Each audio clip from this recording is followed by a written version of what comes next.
வணக்கம். இது star academy வழங்கும் பிருகத் பராசர ஹோர சாஸ்திரம் மூலமும் உரையும். என் பெயர் சம்பசிவம். நாம் தற்சமயம் இந்த 7ஆம் அத்தியாயமான சோடச வர்க்கங்கள் என்ற 16 வர்க்க சக்கரங்களை பற்றி பார்த்து வருகிறோம். இதில் ஏற்கனவே நாம் 15 வர்க்க சக்கரங்கள் பற்றிய விளக்கங்களை பார்த்து முடித்துவிட்டோம். இன்னும் ஒரே ஒரு வர்க்க சக்கரம் மட்டுமே இருக்கிறது. அது இந்த 16வது வர்க்க சக்கரமான சஷ்டி அம்சம் என்பதை நாம் இந்த பதிவில் பார்க்க இருக்கிறோம். நாம் ஏற்கனவே பார்த்தபடி இந்த தைத்திரிய உபநிடதம் சொல்கின்ற இந்த பஞ்ச கோஷங்கள் என்ற தத்துவம் இந்த வர்க்க சக்கரங்கள் பற்றிய புரிதலை நாம் மேம்படுத்துவதற்கு, இது பற்றிய புரிதல்களை எடுத்து சென்று இந்த வர்க்க சக்கரங்களை எப்படி நாம் புரிந்து கொள்வது, ஜாதக பலன் சொல்வதற்கு பயன்படுத்துவது என்பதற்கு இந்த பஞ்சகோஷங்கள் என்ற தத்துவம் முக்கியத்துவம் பெறுகிறது.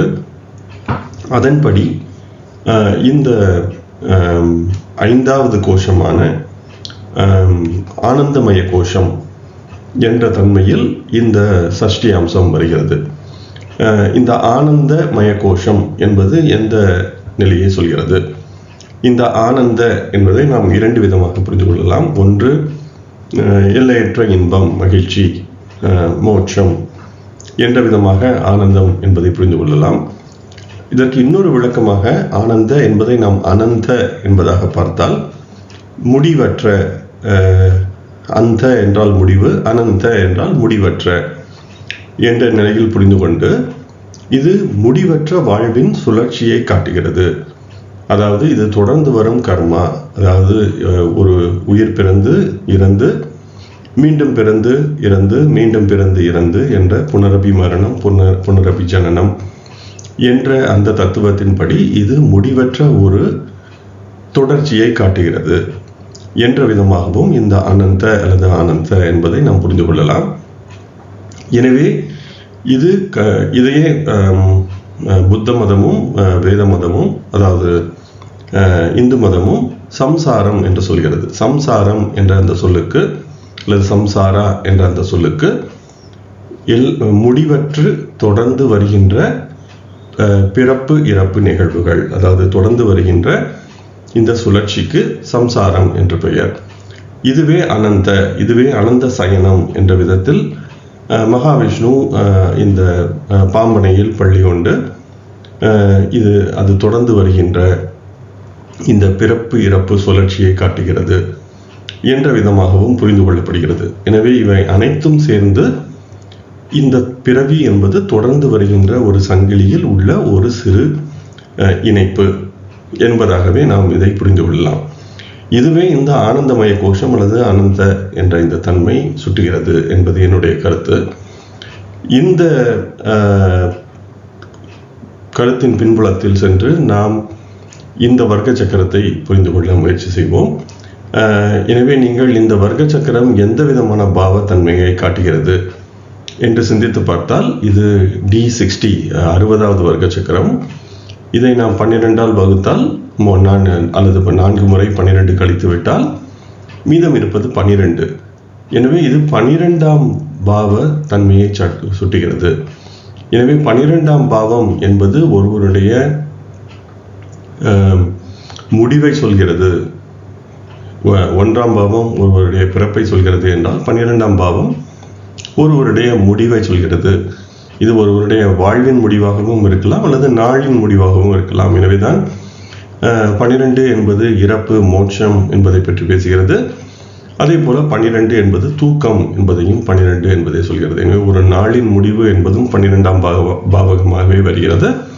ஒருவருடைய வாழ்வின் முடிவும் 12ஆம் பாவகமாகவே வருகிறது. ஒரு ஆண்டின் முடிவும் 12ஆம் பாவம். எனவே நீங்கள் காலபுருஷ தத்துவப்படி பார்த்தால் மீனம் என்பது ஒரு ஆண்டின் இறுதியாகவும் வருகிறது.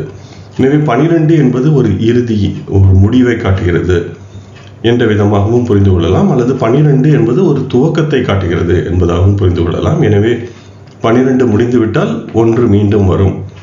எனவே 12 என்பது துவக்கமாகவும் கருதலாம், அதே போல ஒரு முடிவாகவும் கருதலாம் என்ற விதமாக இந்த 12ற்கும் கர்மாவிற்கும் மிக நெருங்கிய தொடர்பு என்பது இருக்கிறது ஜோதிடத்தில். என்பதாக நாம் இந்த ஆனந்தமய கோஷத்தில் வருகின்ற இந்த சஷ்டி அம்சம் என்ற தன்மையை நாம் புரிந்து கொள்ள முயற்சிக்கலாம். அதே போல இது கர்மாவை காட்டுகிறது என்பதை நாம் ஏற்கனவே பார்த்துவிட்டோம். இது 3 விதமான கர்மா பற்றி உபநிடதங்கள் போன்றவை பேசுகின்றன. அது பிராரப்த கர்மா, சஞ்சித கர்மா, ஆகமி கர்மா என்பதாக 3 விதமாக புரிந்து கொள்ளப்படலாம்.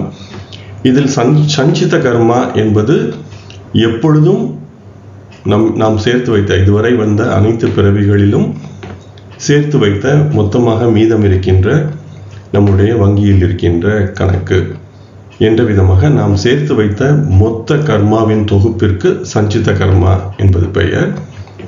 பிராரப்த கர்மா என்பது இந்த பிறவியில் நாம் எந்த விதமான கர்மாவை எடுத்து வந்திருக்கிறோம், இந்த பிறவி துவங்கும் பொழுது நாம் எந்த விதமான கர்மாவை இந்த பிறவிக்கு எடுத்து வந்திருக்கிறோம் என்பது பிராரப்த என்பதற்கு துவக்கம் என்பது பெயர் என்பது பொருள். எனவே அந்த பிராரப்த என்பது இந்த பிறவியில் கொண்டு வந்த கர்மாவிற்கான மதிப்பு என்று சொல்லலாம். ஆகமி கர்மா அல்லது கிரியாமன கர்மா என்பது இந்த பிறவியில் நாம் செய்கின்ற கர்மாவின் அளவு அல்லது அந்த கர்மாவின் கணக்கு என்ற விதமாக புரிந்து கொள்ளலாம். எனவே சஞ்சித கர்மா என்பது எப்பொழுதும் இருக்கும். அந்த சஞ்சித கர்மா நிறைவு பெறும் பொழுது அந்த ஆன்மா அல்லது அந்த உயிர் என்பது மோட்சத்தை அடைகிறது. எனவே அதற்கு மீண்டும் கர்மா இல்லை, எனவே அனைத்து கர்மாவையும் கரைத்து விட்டது என்ற விதமாக சஞ்சித கர்மா இருக்கிறது. ஆனால் நமக்கு இன்றியமையாதது பிராரப்த கர்மா. ஏனெனில் நாம் இந்த ஒரு ஜாதகத்தை வைத்து ஆராயும் பொழுது இந்த பிறவியில் எந்த விதமான கர்மா வந்திருக்கிறது என்ற விதமாகவே நாம் தேடுகிறோம். எனவே அது பிராரப்த கர்மா. ஆகமி கர்மா என்பது இந்த பிறவி நடக்கும் பொழுது எந்த விதமான கர்மாவை இந்த உயிர் செய்கிறது என்பது ஆகமி கர்மா என்பதாக நாம் புரிந்து கொள்ளலாம். எனவே இந்த அனந்தமய கோஷத்தில் வருகின்ற இந்த சஷ்டி அம்சம் என்பது பிராரப்த கர்மாவை காட்டுகிறது. எனவே இந்த ஒரு உயிர் இந்த உலகில் வரும் பொழுது என்ன விதமான கர்மாவை எடுத்து வந்திருக்கிறது, இது சென்ற பிறவிக்கும் இந்த பிறவிக்கும் உள்ள கர்ம தொடர்பை காட்டுகிறது. இந்த பிறவி துவங்கும் பொழுது எந்த விதமான கர்மாவை எடுத்து வந்திருக்கிறோம் என்ற விதமான தேடுதலும் இந்த சஷ்டி அம்சம் தருகிறது என்பதாக நாம் புரிந்து கொள்ளலாம். பராசரர் சஷ்டி அம்சத்திற்கு மிகுந்த முக்கியத்துவம் தருகிறார். நாம் அடுத்த அத்தியாயத்தில் இந்த வர்க்க சக்கரங்களை பயன்படுத்தி விம்சோபக பலம் என்ற ஒரு பலத்தை கணக்கிட இருக்கிறோம். அந்த விம்சோபக பலம் என்பதை கணக்கிடும் பொழுது பராசரர் சில நேரங்களில் ராசி சக்கரத்தை விட அதிக மதிப்பை சஷ்டி அம்சத்திற்கு தருகிறார். ராசி சக்கரத்திற்கு எவ்வளவு முக்கியத்துவம் தருகிறாரோ அதைவிட கூடுதல் முக்கியத்துவத்தை சஷ்டி அம்சத்திற்கு தருகிறார். பராசரர் சஷ்டி அம்சத்தையும் ராசி சக்கரம் போலவே நாம் எப்படி ராசி சக்கரத்தை பார்க்கிறோமோ அதே போலவே சஷ்டி அம்சத்தையும் பார்க்கலாம் என்பதாகவே பராசரர் சொல்கிறார். எனவே இந்த சஷ்டி அம்சம் என்பது மிகவும் முக்கியத்துவம் பெறுகிறது பராசரர் சொன்ன கருத்துக்களின் அடிப்படையில். அதே போல நாம் சென்ற பிறவியில் பார்த்த விஞ்ஞானமய கோஷம் என்ற அந்த D40 மற்றும் D45 க வேதாம்சம் மற்றும் அக்ஷ வேதாம்சம் போன்றவை விஞ்ஞான என்ற சொல்லுக்கு அறிவு என்ற விதமாக சொல்லியிருந்தேன். எனவே இந்த சஷ்டி அம்சம் சொல்கின்ற பிராரப்த கர்மா எந்த விதமாக நமக்கு பெற்றோர் வழியாக வெளிப்படும், யாருடைய குழந்தையாக ஒருவர் சென்று பிறக்கிறார், அந்த தாய் தந்தையரின் நிலை என்ன, அவருடைய கர்ம பதிவு என்ன. எனவே நாம் இந்த உலகில் நமக்கு வருகின்ற அந்த முதல் கர்மா என்பது தாய் தந்தையர் வழியாகவே வருகிறது. எனவே அந்த டெக்னிக்கல் டீட்டெயில்ஸ், அதாவது தொடர்ந்து வருகின்ற கர்மா இந்த உலகில் எப்படி வெளிப்படும் என்ற டெக்னிக்கல் டீட்டெயில்ஸ் என்ற கட்டமைப்பை விளக்குகின்ற விதமாகவே அந்த க வேதாம்சம் மற்றும் அக்ஷ வேதாம்சம் போன்ற வர்க்கங்கள் பயன்படுகின்றன என்ற விதமாகவும் அதன் பெயரான விஞ்ஞான என்ற அறிவு, எப்படி இந்த கர்மா இந்த உலகில் பெற்றோர் மூலமாக வெளிப்படுகிறது என்ற அறிவை நாம் அந்த விஞ்ஞானமய கோஷம் என்ற கோஷத்தில் வருகின்ற வர்க்க சக்கரங்கள் மூலமாகவும் பெறலாம் அல்லது கற்றறியலாம் என்ற விதமாகவும் புரிந்து கொள்ளலாம். ஆனால் D60 அல்லது சஷ்டி அம்சம் என்பது நம்முடைய கர்மா நமக்கு எப்படி நேரடியாக நாம் எப்படி நேரடியாக புரிந்து கொள்ளலாம் என்பதையும் நேரடியாக விளக்குகிறது. எனவே இந்த சஷ்டி அம்சம் என்பதை புரிந்து கொள்வது மிகவும் இன்றியமையாதது. பராசரர் மற்ற வர்க்க சக்கரங்களை விட சஷ்டி அம்சத்துக்கு மிகவும் நீண்ட ஸ்லோகங்களை தந்திருக்கிறார். வாருங்கள் நாம் அந்த ஸ்லோகத்திற்கு சென்று பராசரர் சஷ்டி அம்சத்தை பற்றி என்ன விதமாக விளக்குகிறார் என்பதை பார்ப்போம். அந்த விளக்கங்களுக்கு போவதற்கு முன்பாக சஷ்டி அம்சம் என்பது மிகவும் ஒரு துல்லியமான ஒரு அம்சம். எனவே ஒரு ராசியை நாம் 60 பகுதிகளாக பிரிக்கும் பொழுது கிட்டத்தட்ட 30 கலைகளுக்குள் ஒரு அம்சம் என்பது வருகிறது. எனவே லக்னம் தோராயமாக 2 மணி நேரத்துக்கு ஒரு முறை மாறும் என்று வைத்துக் கொண்டால் சஷ்டி அம்சம் என்பது கிட்டத்தட்ட 2 நிமிடங்களுக்குள் மாறுகின்ற லக்னம் என்ற அமைப்பை கொண்டுள்ளது. அதே போல நாம் சென்ற பதிவில் பேசியதுபடி நாம் பயன்படுத்துகின்ற அயனாம்சம் என்பது சஷ்டி அம்சத்தை பெருமளவு மாற்றி அமைத்துவிடும். எனவே சரியான அயனாம்சம் என்பதை தேர்ந்தெடுப்பது நல்லது. அதே போல பிறந்த நேரம் என்பது சரியாக இருக்க வேண்டும்.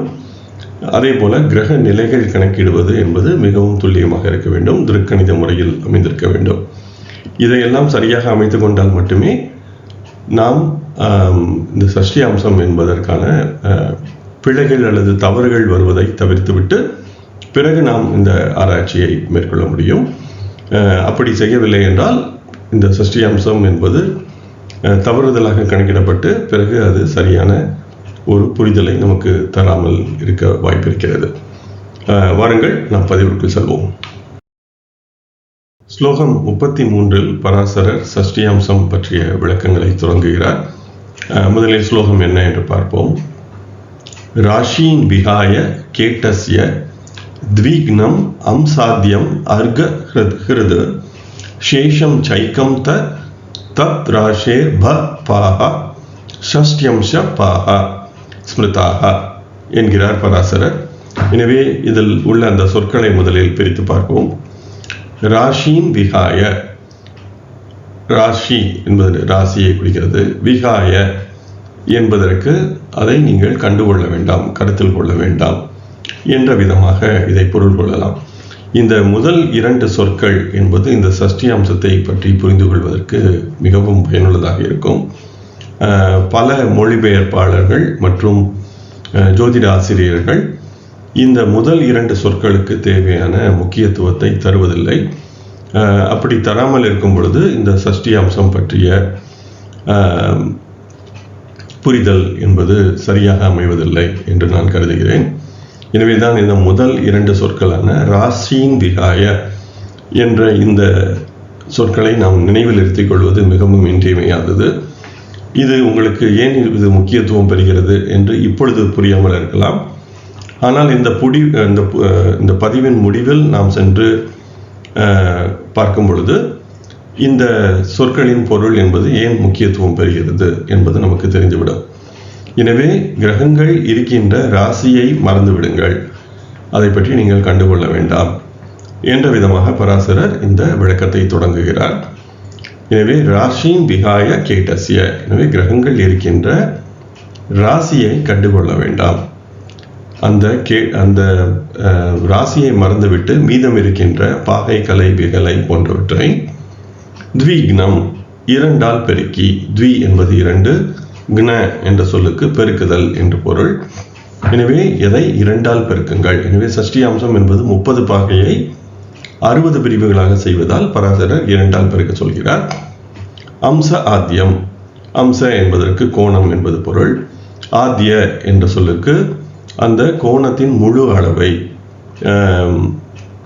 அதாவது பாகை, கலை, விகலை போன்றவற்றை 2ஆல் பெருக்க சொல்கிறார்.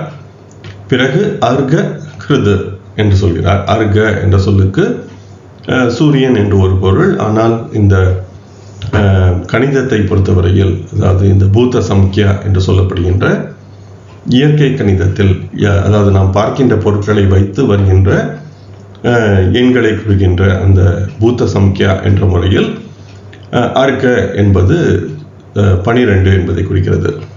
எனவே அர்க்க என்பது சூரியனை குறிப்பதால் துவாதச ஆதித்தர்கள், 12 ஆதித்தர்கள் என்ற பொருளில் அர்க்க என்பதற்கு 12 என்று பொருள். ஹிருது என்றால் வகுக்க வேண்டும். எனவே கோணத்தின் அளவை 2ஆல் பெருக்கி 12ஆல் வகுக்க சொல்கிறார். எனவே 60 பாகைகள், 60 பகுதிகள். எனவே 30 பாகையை 60 ஆக்குவதற்காக 2ஆல் பெருக்க வேண்டும். அதை 12 ராசிகளுக்கு பிரித்து கொடுப்பதற்காக 12ஆல் வகுக்க சொல்கிறார். எனவே இது ஒரு எளிதான கணக்கு. சேஷம் அது 12ஆல் வகுத்து வரும் மீதியுடன் சைக்கம் ச என்றால் சைக்கம் என்ற சொல்லுக்கு ஒன்றை கூட்டுதல். ஏதேனும் ஒரு எண் அதனுடன் 1 கூட்ட என்பதற்கு சைக்கம் என்பதாக சொல்லலாம். எனவே மீதியுடன் ஒன்றை கூட்டிவிட ஒரு எண்ணை கூட்ட தத் ராஷேர் அந்த ராசியின் ப பாஹ. ப என்பது ராசியை சொல்லும், ப என்பது அதிபதியை காட்டுகிறது. எனவே ப பாஹ என்று சொல்லும் பொழுது ப என்பது ராசி, ப என்பது அதிபதி. எனவே ப ப என்பது ராசியின் அதிபதி. சஷ்டியம்ச பாஹா சஷ்டி அம்சத்தின் அதிபதி. எனவே ஸ்மிருதாக. எனவே நீங்கள் ராசி எந்த ராசி என்று கருத வேண்டாம். கிரகத்தின் கோணத்தை மட்டும் எடுத்துக்கொள்ளவும், முழு அளவிலான கோணத்தை எடுத்துக்கொள்ளவும், அதை 2ஆல் பெருக்கி 12ஆல் வகுத்து வருகின்ற மீதியுடன் ஒன்றை கூட்ட எந்த ராசி வருகிறதோ அந்த ராசியை சஷ்டி அம்சத்தின் ராசி, அந்த சஷ்டி அம்சத்திற்கான ராசி, அந்த அதிபதி, அந்த கிரகமே அந்த அதிபதி என்பதாக பராசரர் இந்த முதல் ஸ்லோகத்தில் விளக்குகிறார். இது ஒரு எளிமையான ஸ்லோகம்தான். ஆனால் இந்த ராஷியின் விகாய என்பதை நாம் நினைவில் எடுத்துக் கொள்வது இன்றியமையாதது. ஸ்லோகங்கள் 34 மற்றும் 35 பராசரர் தொடர்கிறார். கோரஸ்ச ராட்சசோ தேவக குபேரோ யக்ஷ கிண்ணரவ் பிரஷ்டக குலக்னோ கரலோ வஹ்னீர் மாயா புரீஷக அபாம்பதிர் மருத்வாம்ஸ்ச காலக சர்ப்ப அம்ருத்தேந்துகாக மிருதுஹு கோமல ஹேரம்ப பிரம்ம விஷ்ணு மகேஸ்வராக என்று இந்த ஸ்லோகம் சொல்கிறது. இது பராசரர் இந்த சஷ்டி அம்சத்தின் அதிதேவதைகள் அல்லது அதிபர்கள் அல்லது அதன் தன்மைகள் எந்த விதமாக இருக்கிறது என்பதை இந்த ஸ்லோகங்களில் தொடர்ந்து விளக்குகிறார். எனவே இதில் உள்ள அந்த சொற்களின் பொருள் என்ன என்று பார்ப்போம். கோர முதலில் வருகின்ற கோரஸ்ச என்று வருகின்ற கோர என்ற சொல்லுக்கு நாம் தமிழில் கோரமாக இருக்கிறது அல்லது கோரமாக ஒரு செயல் நடந்திருக்கிறது என்ற விதமாக கோர என்று சொல்கிறோம். ஆனால் அது சமஸ்கிருதத்தில் உள்ள கோர என்ற சொல்லியை நாம் தமிழில் கோர என்று சொல்கிறோம். இந்த கோரமான சம்பவம் என்ற விதமாக நாம் செய்தித்தாள்களில் படித்திருப்போம். எனவே இந்த கோர என்ற சொல்லுக்கு அச்சமூட்டுகின்ற தன்மை, குரூரமான, ஆபத்தான என்ற விதமாக இந்த கோர என்பதை நாம் புரிந்து கொள்ளலாம். அதனை அடுத்து வருகின்ற ராட்சச என்ற தன்மைக்கு நேர் வழியில் இல்லாத தீய வழியில் செல்கின்ற தன்மை. ராட்சச என்பது நமக்கு பலருக்கும் தெரிந்த ஒரு பொருள்தான். அடுத்து வருவது தேவக குபேரோ. குபேரோ தேவ என்பது தெய்வத்தன்மை என்ற விதமாக புரிந்து கொள்ளலாம். குபேர என்பது செல்வ வளத்தை தருகின்ற அந்த இறை சக்தி என்ற விதமாக அதை புரிந்து கொள்ளலாம். யக்ஷ கிண்ணரவ். இந்த யக்ஷ என்ற சொல்லுக்கு பலவிதமான உப தெய்வ சக்திகள் அல்லது தேவலோகத்தில் வாழ்கின்ற மக்கள் என்ற விதமாக பல்வேறு விதமான தெய்வத்தன்மைகள் சொல்லப்படுகின்றன. அதில் ஒன்று யக்ஷ, இன்னொன்று கிண்ணர. இந்த கிண்ணர என்ற தன்மைகள் அல்லது மனிதர்கள் அல்லது உயிர்கள் இவர்கள் இசையை முக்கியமாக கருதுகிறார்கள். இதுதான் நாம் கந்தர்வ என்ற விதமாக சொல்கிறோம். எனவே இது இசை என்பது இவர்களுக்கு முக்கியத்துவம் பெறுகிறது. அதே போல இவர்களுடைய கால் அல்லது கீழ்ப்பகுதி உடல் என்பது சிலர் இதை குதிரை வடிவமான என்ற, அதாவது கிரேக்க இதிகாசங்களில் சென்டார் என்ற ஒரு வடிவம் உண்டு. மேல் பகுதி மனிதராகவும் கீழ்ப்பகுதி குதிரையுடையதாகவும் அது உருவகப்படுத்தப்பட்டிருக்கும். இதைத்தான் நான் தனுசு ராசிக்கு உருவகமாக பராசரர் சொன்ன விளக்கத்தின் அடிப்படையில் நான் காட்டியிருந்தேன். எனவே இந்த கிண்ணற என்பது இந்த சென்டார் போன்ற குதிரை போன்ற கால்களும் மனித உடலும் மேல் உடலும் கொண்ட தன்மை என்ற விதமாக உருவகப்படுத்தப்படுகிறது. வேறு சிலர் இதன் பறவை கால்கள் போன்ற விதமாகவும் உருவகப்படுத்தி இருக்கின்றனர். எனவே இது மிருகமும் மனிதனும் கலந்த ஒரு தன்மை.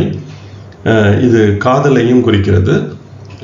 ஆண் பெண் இணைந்த தன்மை என்ற விதமாகவும் இந்த கிண்ணற என்பதை புரிந்து கொள்ளலாம்.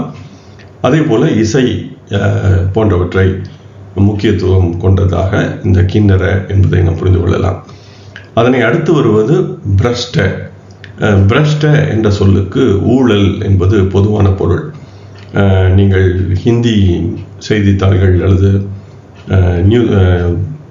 நியூஸ் சேனல்ஸ் போன்றவற்றை எல்லாம் பார்க்கும் பொழுது ஏதாவது ஊழல் நடந்துவிட்டால் அதை பிரஷ்ட என்ற விதமாக அவர்கள் பேசி நாம் கேட்டிருக்கலாம் ஒரு சிலர்.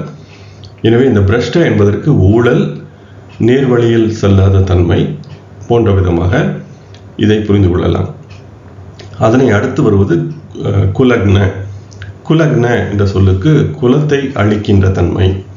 ஒருவர் தொடர்ந்து பிறந்து வருகின்ற அந்த குலம் செய்கின்ற அந்த குலத்திற்கான தன்மைகள் என்ன என்பதை முற்றிலுமாக அழிக்கின்ற தன்மை.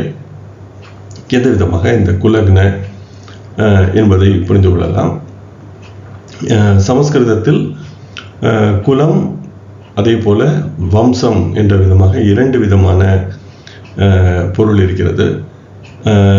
இப்பொழுது வம்சம் என்றால் என்ன, குலம் என்றால் என்ன எனில் அடுத்து வருகின்ற ஸ்லோகங்களில் வம்ச என்ற சொல்லும் வருவதை நாம் பார்க்க முடியும். எனவே குலம் என்பது ஒருவர் பிறந்த அந்த குடும்பத்தை மூலமாக சொல்கிறது. அவருடைய முதல் குடும்பம், அதே போல் அவருடைய எக்ஸ்டெண்டட் ஃபேமிலி என்று சொல்லப்படுகின்ற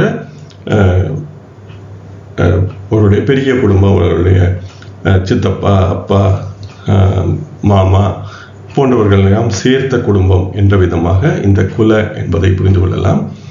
வம்ச என்பது தொடர்ந்து வருகின்ற நீண்ட பரம்பரை என்ற விதமாக அந்த வம்ச என்பதை, அதாவது தாத்தாக்கு தாத்தா, தாத்தாக்கு தாத்தா என்ற அனைவரையும் சேர்த்து வருகின்ற அந்த நீண்ட பரம்பரை என்பதை வம்ச என்ற விதமாக நாம் புரிந்து கொள்ளலாம். இதனால்தான் சூரிய வம்சம், சந்திர வம்சம், ராமர் என்பவர் சூரிய வம்சத்தில் பிறந்தார் போன்றவற்றை எல்லாம் சொல்லும் பொழுது நாம் அந்த நீண்ட பரம்பரை என்பதை வம்ச என்று சொல்கிறோம். குலம் என்பது இந்த பிறவியில் நாம் வாழ்கின்ற அந்த கூட்டு குடும்பத்திற்கு அல்லது அந்த பெரிய குடும்பத்திற்கு குலம் என்ற விதமாக நாம் அதை புரிந்து கொள்ளலாம் என்பது என்னுடைய கருத்து. இதில் மாறுபட்ட விளக்கங்களும் இருக்கின்றன. அடுத்ததாக கரலோ. கரலோ என்ற சொல்லுக்கு விஷம் என்று பொருள். குறிப்பாக பாம்பின் விஷம், நல்ல பாம்பின் விஷம் என்ற விதமாக இந்த கரல என்ற சொல்லை புரிந்து கொள்ளலாம். வஹ்னீர் மாயா. அடுத்து வஹ்னி. வஹ்னி என்பது நெருப்பு, அக்னி என்பதை நாம் பலமுறை இந்த பதிவுகளில் பார்த்து வருகிறோம். மாயா என்ற சொல் மாயை இருக்கிறது என்று நம்புவோம், ஆனால் அது இல்லாத தன்மை, அல்லது அதை ராகு என்று சொல்பவர்களும் உண்டு. அடுத்து புரீஷக. இந்த புரீஷ என்ற சொல்லுக்கு பிரேத என்ற சொல் என்ற பொருள் வருகிறது. அதாவது உடல் இல்லாமல் அலைந்து திரிகின்ற ஆவி, உயிர் சக்தி என்ற விதமாக இதை புரிந்து கொள்ளலாம். அதே போல இது ஜாதக தத்துவம், அதே போல சர்வார்த்த சிந்தாமணி போன்ற நூல்களும் இந்த சஷ்டியாம்சம் பற்றி பேசுகின்றன. எனவே அவையும் இந்த புரீஷக என்ற இந்த அம்சத்தை பற்றி விரிவாக பேசுகின்றன. எனவே இந்த புரீஷக என்ற சொல்லின் பொருள் உடல் அற்ற ஆவி, அதாவது பேய் என்று நார்மலாக நாம் இப்பொழுது சொல்வோம், அது போன்ற ஒரு தன்மை என்ற விதமாக இந்த புரீஷக என்பதை புரிந்து கொள்ளலாம். அதனை அடுத்து அப்பாம்பத்தியர், அப்ப என்ற சொல்லுக்கு நீர் என்ற பொருள், பதி என்பது அதிபதி. எனவே நீரின் அதிபதி என்ற பொருளில் வருணன். மருத் வாம்ஸ்ச, மருத்வான், மருத் என்ற சொல்லுக்கு மாருதி என்ற சொல்லும் அதிலிருந்து வருகிறது. எனவே காற்று என்ற பொருள். எனவே மருத்வான் என்பது காற்றுக்கான அதிபதி என்ற விதத்தில் அது வாயு என்ற விதமாக, வாயு பகவான் என்ற விதமாக புரிந்து கொள்ளலாம். காலக, கால என்ற சொல்லுக்கு நேரம், டைம் என்ற பொருள். அல்லது இந்த கால என்பதை யமன் என்றும் புரிந்து கொள்ளலாம். அல்லது சனிக்கும் கால என்று ஒரு பெயர் உண்டு. அல்லது கால புருஷன் என்ற விதமாக இப்படி தொடர்ந்து மறைந்து வருகின்ற, தோன்றி மறைகின்ற அண்டம் என்ற விதமாக கால புருஷன், இந்த சம்சார என்ற விதமாக இந்த முழு காலத்தின், இந்த அண்டம் முழுவதும் தோன்றி மறைந்து தொடர்கின்ற இந்த எல்லையற்ற நீண்ட ஒரு காலம் என்ற விதமாகவும் இந்த கால என்பதை புரிந்து கொள்ளலாம். கால என்பது யமன், கால என்பது இந்த கால புருஷன், கால என்பது சனி என்ற விதமாக இந்த கால என்பதை நாம் புரிந்து கொள்ளலாம். அடுத்து சர்ப்ப அம்ருத இந்துக்காக, சர்ப்ப என்பது பாம்பு, எனவே அது ராகு என்பதை குறிக்கிறது என்ற விதமாக புரிந்து கொள்ளலாம். அம்ருத என்பது நம் அனைவருக்கும் தெரிந்தது, அமிர்தம், தொடர்ந்து வாழ முடிகின்ற எல்லையற்ற வாழ்க்கையை கொள்கிற இறப்பே இல்லாத அந்த தன்மை என்ற விதமாக அமிர்தம் என்பதை புரிந்து கொள்ளலாம். இந்து என்பது சந்திரனை குறிக்கிறது, இந்துகா என்பதும் சந்திரன் தான். அடுத்து மிருது, கோமல, இது இரண்டும் கிட்டத்தட்ட ஒரே பொருளை கொண்ட சொற்கள் தான். மிருது நாம் தமிழில் மிருதுவான என்பதாக சொல்கிறோம். எனவே கோமல என்ற சொல்லும் இந்த மிருது என்ற சொல்லையே காட்டுகிறது. ஆனால் இந்த மிருது என்பது தொட்டு பார்க்கக்கூடிய மிருது என்பதாகவும், கோமள என்பது ஒருவருடைய தன்மை அல்லது உள்ளார்ந்த தன்மை, ஒருவருடைய உடலை தொட்டு பார்க்கும் பொழுது மிருதுவாக இருக்கிறது, அதாவது மென்மையாக இருக்கிறது என்பதான ஒரு தன்மையும், ஒருவருடைய மனம் என்பது மிகவும் நுண்ணியமாக மெல்லியதான போன்ற தன்மையில் இருக்கிறது என்ற விதமாக கோமள என்பதையும் புரிந்து கொள்ளலாம். ஆனால் இது இரண்டும் கிட்டத்தட்ட ஒரே பொருள்தான். எனவே இது மென்மை என்ற விதமாக இந்த மிருது மற்றும் கோமள என்ற இரண்டையும் நாம் புரிந்து கொள்ளலாம். அடுத்ததாக ஹேரம்ப. ஹேரம்ப என்ற சொல்லுக்கு ஒன்று பெருமை என்ற ஒரு பொருள் வருகிறது, அல்லது ப்ரவுட், அல்லது தன்னை பற்றிய ஒரு மிக உயர்ந்த எண்ணம் என்ற விதமாக ஹேரம்ப என்பதை புரிந்து கொள்ளலாம். அல்லது இதற்கு 5 தலை கொண்ட பிள்ளையார் என்ற பொருளும் உண்டு. ஹேரம்ப விநாயகர் என்ற பொருளில் 5 தலை கொண்ட பிள்ளையார் என்ற விதமாகவும் இதை புரிந்து கொள்ளலாம்.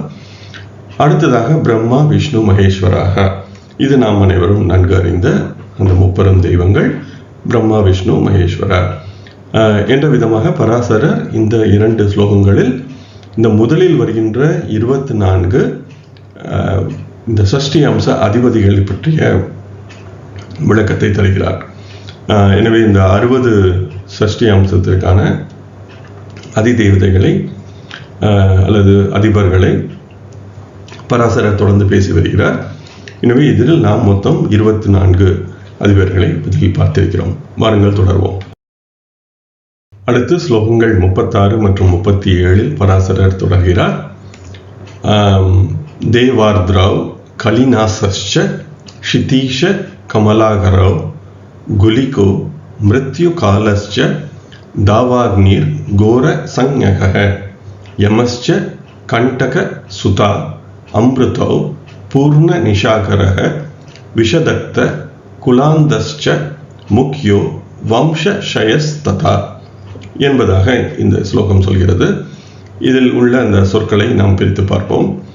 தேவ அர்த்ரா. தேவ என்ற சொல் தேவ என்ற தன்மையை குறிக்கிறது.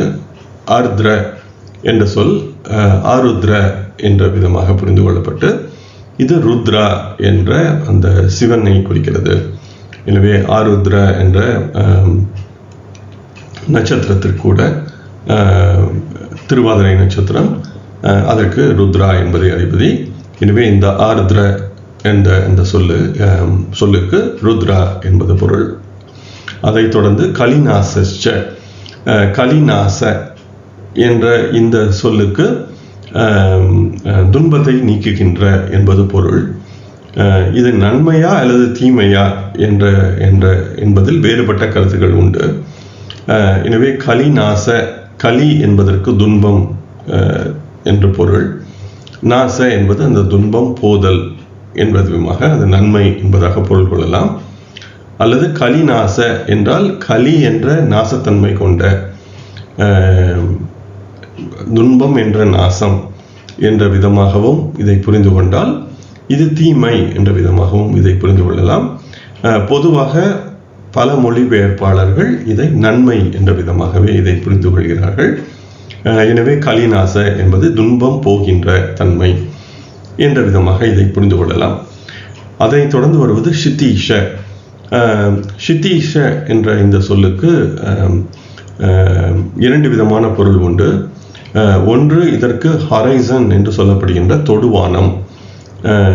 நாம் இப்பொழுது சென்னை அல்லது ஏதேனும் ஒரு கடற்கரைக்கு சென்று பார்க்கும் பொழுது கடலும் நிலமும் கடலும் வானமும் சேர்கின்ற அந்த புள்ளி என்ற விதமாக தொடுவானம், புதிதாக ஏதேனும் தோன்றுகின்ற தன்மை, அங்குதான் உதயம், சூரிய உதயம் என்பது வருகிறது. அதே போல சூரிய மறைவும் நாம் தொடுவானத்தில் தான் பார்க்க முடியும். எனவே ஒன்று தோன்று அல்லது ஒன்று மறைகின்ற அந்த தன்மை என்ற விதமாகவும் இந்த ஷிதீஷ என்பதை புரிந்து கொள்ளலாம். அல்லது இந்த ஷிதீஷ என்பதற்கு ஒரு பெரிய நிலத்தை ஆள்பவர், பெரிய நிலத்திற்கு அதிபதி என்ற விதமாகவும் இந்த ஷிதீஷ என்பதை நாம் புரிந்து கொள்ளலாம். அதனை அடுத்து கமலாகர, கமல ஆகர என்ற விதமாக இதை புரிந்து கொண்டால் தாமரையில் உருவான என்ற விதமாக இதை பிரம்மா என்பதாக புரிந்து கொள்ளலாம். அல்லது கமல ஆக்கர என்றால் தாமரையை கொண்டிருக்கின்ற குளம் என்ற விதமாக இது தாமரை குளம் என்ற ஒரு பொருள் உண்டு. அதே போல கமலாகர என்ற சொல்லுக்கு தாமரையில் இருக்கின்ற என்ற விதமாகவும் இது பிரம்மா என்ற விதமாக புரிந்து கொள்ளலாம். அல்லது அந்த தாமரையை தன்னுள் கொண்டிருக்கின்ற விஷ்ணு என்ற விதமாகவும் இதை புரிந்து கொள்ளலாம். எனவே விஷ்ணுவினுடைய தொப்புளில் இருந்து தான் அந்த தாமரை மலர்ந்து பிரம்மா அதில் அமர்ந்திருக்கிறார் என்ற விதமாக நாம் இந்த புராணங்கள் சொல்வதால் இது பிரம்மா அல்லது விஷ்ணு அல்லது தாமரை குளம் என்ற விதமாகவும் இதை நாம் புரிந்து கொள்ளலாம். அதனை அடுத்து குலிக, மிருத்யு, காலஸ்ச. இது அனைவருக்கும் தெரிந்த 3 சொற்கள் தான். குலிக என்பது சனியினுடைய பிள்ளை, இதுவே மாந்தி என்று சொல்லப்படுகிறது. குலிகன் வேறு மாந்தி வேறு என்று சொல்பவர்கள் உண்டு. ஆனால் பராசரர் சொல்வதுபடி குலிகனும் மாந்தியும் ஒன்றே. எனவே இது இந்த ஒரு நாளின் நேரத்தை பகல் நேரத்தை 8 பிரிவுகளாக பிரித்து, இரவு நேரத்தை 8 பிரிவுகளாக பிரித்து, அதில் சனியின் காலம் துவங்குகின்ற நேரத்தில் உள்ள அந்த சக்திக்கு குலிக என்று பெயர். அதுவே சனியின் பிள்ளையாகவும் கருதப்படுகிறது. மிருத்யு என்பது செவ்வாயின் பிள்ளை என்பதாக கருதப்படுகிறது. அதாவது அந்த 8 பாகத்தில் செவ்வாயின் நேரம் எப்பொழுது துவங்குகிறதோ அது மிருத்யு என்று சொல்லப்படுகிறது. கால என்பது சூரியனின் பிள்ளையை காட்டுகிறது. எனவே இது 3ம் குலிகன், மிருத்யு, கால என்ற 3ம் தீமையான சக்திகள் அல்லது தீமையான நேரங்கள் என்ற விதமாக பராசரர் சொல்கிறார். இவை அனைத்துமே, இந்த உபகிரகங்கள் அனைத்துமே தீயத்தன்மை பெற்றவை என்ற விதமாகவே பராசரர் சொல்கிறார். அடுத்து தாவாக்னீர் கோர சஞ்ஞக. தாவாக்னி என்ற சொல்லுக்கு காட்டுத்தீ என்று பொருள். எனவே எப்படி ஒரு காட்டுத்தீ என்பது அனைத்தையும் எரித்து அழித்து விடுமோ, அதே போன்ற ஒரு எரிக்கின்ற தன்மை என்பது இந்த அம்சத்திற்கு உண்டு என்ற விதமாக தாவாக்னி என்று சொல்லப்படுகிறது. அதே போல கோர என்பதையும் நாம் ஏற்கனவே பார்த்திருந்தோம். முதல் சொல்லே அது கோர என்பதாக வந்தது சென்ற ஸ்லோகத்தில். அல்லது இதற்கு யமகண்டன் என்ற பொருளும் உண்டு. குருவின் பிள்ளையான யமகண்டன் என்ற பொருளும் உண்டு. அல்லது நாம் கோர என்பதற்கான நேரடி பொருளையும் எடுத்துக்கொள்ளலாம். அடுத்து யமஸ்ச கண்டக, யம என்பது அனைவருக்கும் தெரிந்த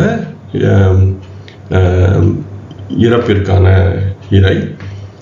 கண்டக என்ற சொல்லுக்கு முள் என்பது பொருள், நெருஞ்சி முள், காலில் எனவே அது முள் என்ற விதமாக இதை நாம் நேரடியாக புரிந்து கொள்ளலாம். சுதா அம்ருதோ, மன்னிக்கவும், சுதா அம்ருதோ. சுதா என்ற சொல்லுக்கு தூய்மை என்பது முக்கியமான பொருள், அல்லது கங்கை நீர் என்பது கூட இதனுடைய பொருள் தான். எனவே சுதா என்ற சொல்லுக்கு தூய்மை என்பது முக்கியமான பொருள். எனவே இதை தூய்மை என்ற விதமாகவே நாம் புரிந்து கொள்ளலாம். அமிர்தம் என்ற சொல் நாம் ஏற்கனவே தெரிந்தது தான். எனவே அமிர்தம். பூர்ண நிஷாகர, நிஷாகர என்பது சந்திரனை காட்டுகிறது, இரவிற்கான அதிபதி என்ற விதத்தில். நிஷா என்பது இரவு, பூர்ண நிஷாகரா என்றால் பௌர்ணமி சந்திரன். எனவே இது ஒரே பொருளாக கொண்டு இதை பௌர்ணமி சந்திரன் என்ற விதமாக இதை புரிந்து கொள்ளலாம். தொடர்ந்து விஷதக்த குலாந்தர்ஷ முக்கியோ. இதில் இந்த விஷதக்த என்ற சொல்லுக்கு விஷத்தால் எரிகின்ற என்ற விதமாக இந்த விஷதக்த என்பதை புரிந்து கொள்ளலாம். என தக்த என்ற சொல்லுக்கு எரிதல் என்ற பொருள், விஷ என்பது விஷம். எனவே விஷத்தால் முற்றிலுமாக எரிந்து விடுதல். எனவே ஏற்கனவே நாம் கரல என்ற சொல்லை சென்ற ஸ்லோகத்தில் பார்த்தோம், சென்ற பக்கத்தில் பார்த்தோம். கரல என்பது பாம்பின் விஷம், ஆனால் விஷதக்த என்பது முற்றிலுமாக விஷத்தால் எரிந்து விடுதல். எனவே விஷதக்த என்ற நிலையில் ஒருவரை காப்பாற்றுவது கூட இயலாத காரியம், ஏனெனில் அவர் விஷத்தால் முற்றிலுமாக எரிந்து விட்டார் என்ற விதமாக கரல என்பதை விட விஷதக்த என்பது மிகவும் ஒரு முற்றிலுமான தீமையான ஒரு நிலை என்ற விதமாக அதை புரிந்து கொள்ளலாம். குலாந்தஸ்ச, குல அந்த, ஒருவருடைய குலத்தின் முடிவு என்ற விதமாக இதை புரிந்து கொள்ளலாம். எனவே அந்த குலத்தின் முடிவு என்பது அந்த குலத்தில் வருகின்ற தன்மைகளை முற்றிலுமாக மாற்றி விடுகின்ற ஒரு நிலை என்பதாகவும் நாம் புரிந்து கொள்ளலாம். இந்த முக்கியோ என்ற விதமாக ஒரு சொல் வந்திருக்கிறது. அதை முக்கிய என்பதற்கு முக்கியமாக என்ற விதமாக நாம் புரிந்து கொள்ளலாம், அல்லது இன்றியமையாததாக என்ற விதமாக புரிந்து கொள்ளலாம். ஒரு சிலர் இதையும் ஒரு அதிபதியாக புரிந்து கொள்கிறார்கள். ஒரு சில மொழிபெயர்ப்பாளர்கள் இந்த முக்கிய என்ற சொல்லையும் அதிபதியாக கொண்டு முக்கியமானவர் என்ற விதமாக, இன்றியமையாதவர் என்ற விதமாகவும் புரிந்து கொள்கிறார்கள். வேறு பலர் இதை இந்த முக்கிய என்பதற்கு முக்கியமாக என்ற விதமாக அதை விட்டுவிட்டு அதை ஒரு அதிபதியாக கருதவில்லை. எனவே இது மொழிபெயர்ப்பில் உள்ள வேறுபாடுகள். நானும் இதை இந்த முக்கிய என்பதை அதிபதியாக கருதவில்லை. அடுத்து வம்சஷய, இவைதான் சென்ற பக்கத்தில் சொல்லும் பொழுது வம்ச என்ற சொல்லும் வருகிறது. வம்ச என்பதை நீண்டு வருகின்ற பரம்பரை, ஒருவருடைய நீண்டகால முன்னோர்களிலிருந்து இன்று வரை வருகின்ற ஒரு பரம்பரை என்ற விதமாக வம்ச என்பதை புரிந்து கொள்ளலாம். எனவே தமிழில் சொன்னால் பரம்பரை என்ற, அதுவும் ஒரு வடமொழி சொல் தான். பரம்பரா என்ற சமஸ்கிருத சொல் தான் பரம்பரை என்பதும். ஆனால் ஒரு நம்முடைய முன்னோர்களில் இருந்து வருகின்ற அந்த நீண்ட சங்கிலி தொடர் என்ற விதமாக அந்த வம்ச என்பதை புரிந்து கொள்ளலாம். ஷய என்ற சொல்லுக்கு தேய்தல் என்பதான பொருள். எனவே ஒரு பரம்பரை என்பது தொடர்ந்து சிறப்பாக வந்திருக்கிறது என்றால் அது தேய துவங்குதல் என்ற விதமாக ஷய என்பதாக புரிந்து கொள்ளலாம். அதனால்தான் காச நோய்க்கு ஷயரோகம் என்ற ஒரு பெயரும் உண்டு. எனவே இது தேய்தல், மெதுவாக அழிந்து மறைதல் என்ற விதமாக வம்ச ஷய என்பதை நாம் புரிந்து கொள்ளலாம். எனவே இந்த ஸ்லோகத்தின் விளக்கத்திற்குள் நாம் செல்ல தேவையில்லை. எனவே இந்த சொற்களின் பராசரர் இந்த 2 ஸ்லோகங்களிலும் தொடர்ந்து இந்த மீதம் இருக்கின்ற இந்த அம்சத்தின் தன்மைகளை அல்லது அதன் அதிபதிகளை தொடர்ந்து பேசி வருகிறார். சில நேரங்களில் அந்த தன்மையை சொல்கிறார், சில நேரங்களில் ஒரு இறை சக்தி அல்லது ஒரு தீய சக்தி போன்றவற்றை சொல்லி அதன் மூலமாக அந்த அம்சத்தின் தன்மை எந்த விதமாக இருக்கும் என்பதை நம்மை புரிந்து கொள்ள சொல்கிறார். எனவே நேரடியாக அதிபதியாகவும் இருக்கலாம் அல்லது அதன் தன்மையாகவும் நாம் இதை புரிந்து கொள்ளலாம். வாருங்கள் தொடர்ந்து பார்ப்போம். ஸ்லோகங்கள் 38 மற்றும் 39 பராசரர் தொடர்கிறார்.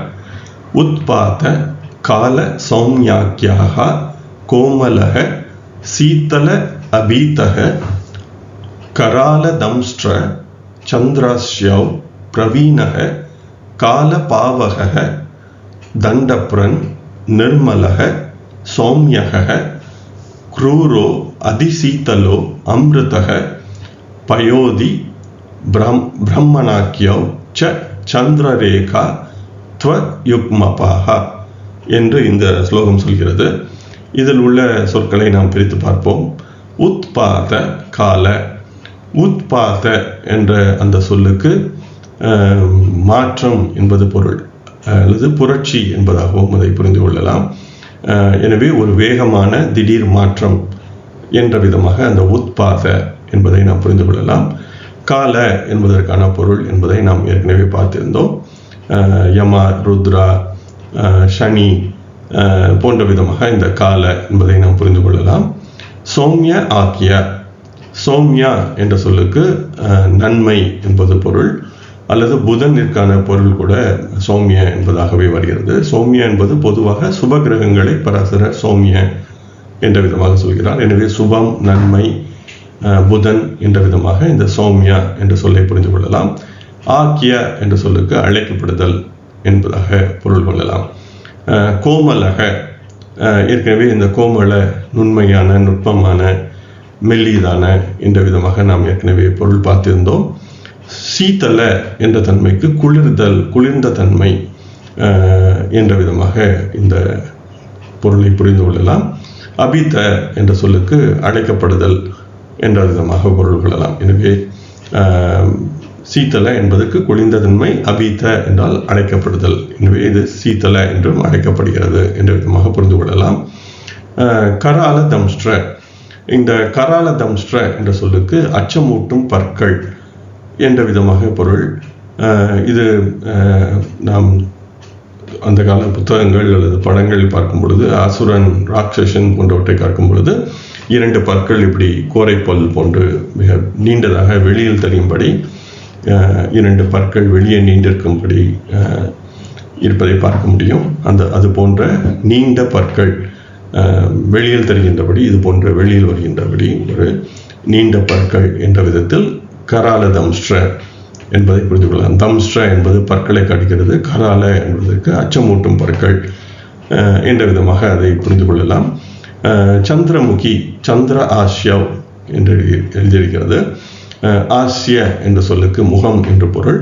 சந்திரன் போன்ற முகம் என்ற விதமாக சந்திரமுகி என்ற விதமாக அதை புரிந்து கொள்ளலாம். எனவே நிலா போன்ற அழகான முகம் என்ற விதமாக அதை நாம் புரிந்து கொள்ளலாம்.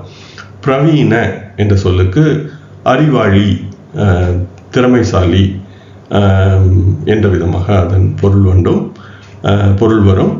கால பாவக. பாவக என்ற சொல்லுக்கு நெருப்பு என்ற பொருள். கால பாவக என்றால் கால பெரு நெருப்பு, காலாக்னி என்ற விதமாக அதை பொருள் கொள்ளலாம். இதுவும் ஒரு ருத்ராவின் தன்மை, சிவனின் தன்மை. ஆனால் இது ஒரு பொருளை அல்லது ஒரு உயிரை முற்றிலுமாக மாற்றி விடுகின்ற தன்மை. எனவே இது இந்த சிவன் அல்லது ருத்ரா அழிக்கும் தொழிலை செய்யும் பொழுது அந்த காலாக்னி என்ற காலப்பெரு நெருப்பு என்ற தன்மையை பெறுகிறது என்ற விதமாக இந்த காலபாவக என்ற தன்மை இருக்கிறது. அதனை அடுத்து தண்டப்ரன், நிர்மலக. தண்டப்ரன் என்ற சொல்லுக்கு, தண்ட என்ற சொல்லுக்கு கோல் அல்லது குச்சி என்று பொருள். பிரன், தண்டப்ரன் என்றால் தண்டம் ஏந்தியவர் என்ற விதமாக இதை பொருள் கொள்ளலாம். இதை மொழிபெயர்த்தவர்கள் தண்டாயுதபாணி என்ற விதமாக, இதை முருகன் என்ற விதமாகவும் தண்டம் ஏந்திய முருகன் என்ற விதமாகவும் மொழிபெயர்க்கிறார்கள். ஆனால் இதற்கு பெரும்பாலான மொழிபெயர்ப்பாளர்கள் இதை தண்டம் ஏந்திய தன்மை என்ற விதமாக, இது தண்டிக்கக்கூடிய, அந்த காலத்தில் அரசன் கூட ஒருவரை தண்டிக்கும் பொழுது தண்டத்தால் அடித்த கதைகள் உண்டு. எனவே இது ஒருவரை தண்டித்தல், இது தண்டாயுதபாணி என்ற முருகன் என்ற விதமாக கொள்ளாமல் ஒருவருடைய தண்டிக்கக்கூடிய தன்மை என்ற விதமாக இந்த தண்டபுரன் என்பதை புரிந்து கொள்ளலாம். நிர்மலக என்றால் நிர்மலம் என்ற சொல்லுக்கு எந்த விதமான கள்ளம் கபடம் இல்லாத தன்மை, மாசற்ற தன்மை, அல்லது இது ஒளி வீசக்கூடிய தன்மை. சில நேரம் வைரம் போன்றவற்றை சொல்லும் பொழுது நிர்மல என்று சொல்வது வழக்கம். எனவே அது மிகவும் சிறப்பாக ஒளி வீசுகிறது என்ற விதமாக அந்த நிர்மல என்பதை புரிந்து கொள்ளலாம். அல்லது இப்பொழுது இந்த வைரத்தை சொல்லும் பொழுது கிளியர் கிறிஸ்டல்ஸ் என்ற விதமாக சொல்வார்கள். அதாவது எந்த விதமான அசுத்தமும் இல்லாமல் மிகவும் தூய்மையான என்ற விதமாகவும் அதை புரிந்து கொள்ளலாம். சௌமியக குரூரோ, சௌமிய என்பதை நாம் ஏற்கனவே பார்த்தோம். சௌமியா என்பதாக எழுதியிருந்தது. எனவே அது புதனை குறிக்கிறது, நன்மை, சுபர். குரூர என்ற சொல்லும் நமக்கு தெரிந்த சொல் தான், கடுமையான தீங்கு செய்கின்ற தன்மை என்ற விதமாக அதை புரிந்து கொள்ளலாம். அதி சீத்தலோ, இந்த அதி சீத்தலோ என்ற தன்மைக்கு மிகுந்த குளிர் தன்மை. எனவே சீத்தல என்று ஏற்கனவே வந்தது, இங்கு அதி சீத்தல என்றால் மிகுந்த குளிர், கடுங்குளிர் என்ற விதமாக இதை புரிந்து கொள்ளலாம். அமிர்த என்பது நாம் தெரிந்த ஒன்று, அமிர்தம். அதனை அடுத்து வருவது பயோதி. பயோதி என்ற சொல்லுக்கு கடல் என்பது பொருள், அல்லது மிக அதிக அளவு நீர் என்ற விதமாக, இது மிக பெரும் கடல் என்ற விதமாக பயோதி என்பதை புரிந்து கொள்ளலாம். அடுத்து பிரம்மண. இது பிரம்மண என்ற அந்த சொல்லுக்கு அலைந்து திரிதல் என்பது பொருள். எனவே ஒரு இடத்தில் இல்லாமல் தொடர்ந்து அங்குமிங்கும் அலைதல் என்ற சொல்லுக்கு பிரமன் என்பது பொருள். எனவேதான் வண்டு என்பது ஒரு இடத்தில் இல்லாமல் அங்கு இங்கும் தொலைந்து அலைவதற்கு பிரமன் என்று ஹிந்தியில் கூட அந்த சொல் பயன்படுகிறது. அல்லது பிரமன் என்ற சொல்லுக்கு ஒரு இடத்தில் இல்லாமல் தொடர்ந்து சுற்றுகின்ற என்ற விதமாகவும் இது சொல்லப்படுகிறது. எனவே பிரமண என்ற அந்த சொல்லுக்கு நிலையில்லாத தன்மை என்ற விதமாகவும் அதை புரிந்து கொள்ளலாம். அடுத்து சந்திரரேகா. சந்திரனின் கதிர், சந்திரனின் ஒளிக்கீற்று. ரேகா என்ற சொல்லுக்கு ஒளிக்கீற்று என்ற பொருள். சந்திரரேகா என்றால் சந்திரனின் ஒளிக்கீற்று என்பதாக பொருள் கொள்ளலாம். து அயுக்ம பாஹா என்று அந்த ஸ்லோகம் முடிகிறது. அயுக்ம என்றால், யுக்ம என்றால் இரட்டை, அயுக்ம என்றால் இரட்டை இல்லாத தன்மை, எனவே ஒற்றை. பாஹா என்றால் அதிபதிகள் என்பதாக நாம் இதை புரிந்து கொள்ளலாம். எனவே இது ஒற்றை ராசிகளின் அதிபதிகள் இந்த விதமாக 60 விதமாக பராசரர் சொல்லியிருக்கிறார். எனவே இந்த 60ம் நினைவில் வைத்துக் கொள்வது என்பது மிகவும் கடினமான ஒன்று. அனைவராலும் செய்ய முடியாது, ஒரு சிலரால் நினைவில் வைத்துக் கொள்ள முடியும். எனவே இந்த 60 அதிபதிகளின் தன்மை அல்லது 60 அம்சங்களின் தன்மை என்பதை நாம் ஒரு அட்டவணை மூலமாகவே நினைவில் வைத்துக் கொள்ள முடியும், வேறு வழி இல்லை. அல்லது ஒரு சிலர் இதையும் நினைவில் வைத்துக் கொள்ள முடியும். எனவே இந்த 60ஐயும் நினைவில் வைத்துக் கொள்வதோ அல்லது இந்த 60இன் தன்மைகளை புரிந்து கொள்வதோ மிகவும் இன்றியமையாதது. ஸ்லோகங்கள் 40 மற்றும் 41 பராசரர் தொடர்கிறார். சமபே வியத்யயாஜ் ஞேயஹ ஷஷ்ட்யம் சேஷாஹ பிரகீர்த்திதாஹ ஷஷ்ட்யம்ஷ ஸ்வாமினஸ்த் ஓஜே ததீஷாத் வியத்யயஹ சமே சுப ஷஷ்டியம்ஷ சம்யுக்தா கிரகாஹ சுப ஃபலப்ரதாஹ க்ரூர ஷஷ்டியம்ஷ சம்யுக்தா நாசயந்தி கச்சாரினஹ என்று இந்த ஸ்லோகம் சொல்கிறது. இதில் உள்ள அந்த சொற்களை நாம் பிரித்து பார்ப்போம். சம பே, சம என்றால் இரட்டை. எனவே நாம் ஒற்றைப்படை ராசிகளுக்கான 60 சஷ்டியம்ச அதிபதிகளை பராசரர் சொல்லிவிட்டு இரட்டைப்படை ராசிகளை பற்றி பேசுகிறார். எனவே சம பே, சம என்றால் இரட்டை, ப என்ற சொல் ராசியை குறிக்கும் என்று நாம் பலமுறை பார்த்திருக்கிறோம். எனவே சம பே என்றால் இரட்டைப்படை ராசிகளில் வியத்யய ஆஜ்ஞேயக, வியத்யய என்றால் எதிர்வரிசை. எனவே நேரடியாக நாம் எப்படி பார்த்தோமோ அதை மாற்றி படிக்க வேண்டும், எதிர்வரிசையில் படிக்க வேண்டும். ஞேயக என்று தெரிந்து கொள்ள வேண்டும் என்று பராசரர் சொல்கிறார். சஷ்டியம்ச ஈஷாக, இந்த சஷ்டியம்ச அதிபதிகளை பிரகீர்த்திதாக என்று தெரிந்து கொள்ள வேண்டும். எனவே இரட்டைப்படை ராசிகளுக்கு இந்த சஷ்டியம்ச அதிபதிகள் என்பதை நாம் எதிர்வரிசையில் படித்து தெரிந்து கொள்ள வேண்டும் என்பதாக பராசரர் சொல்கிறார்.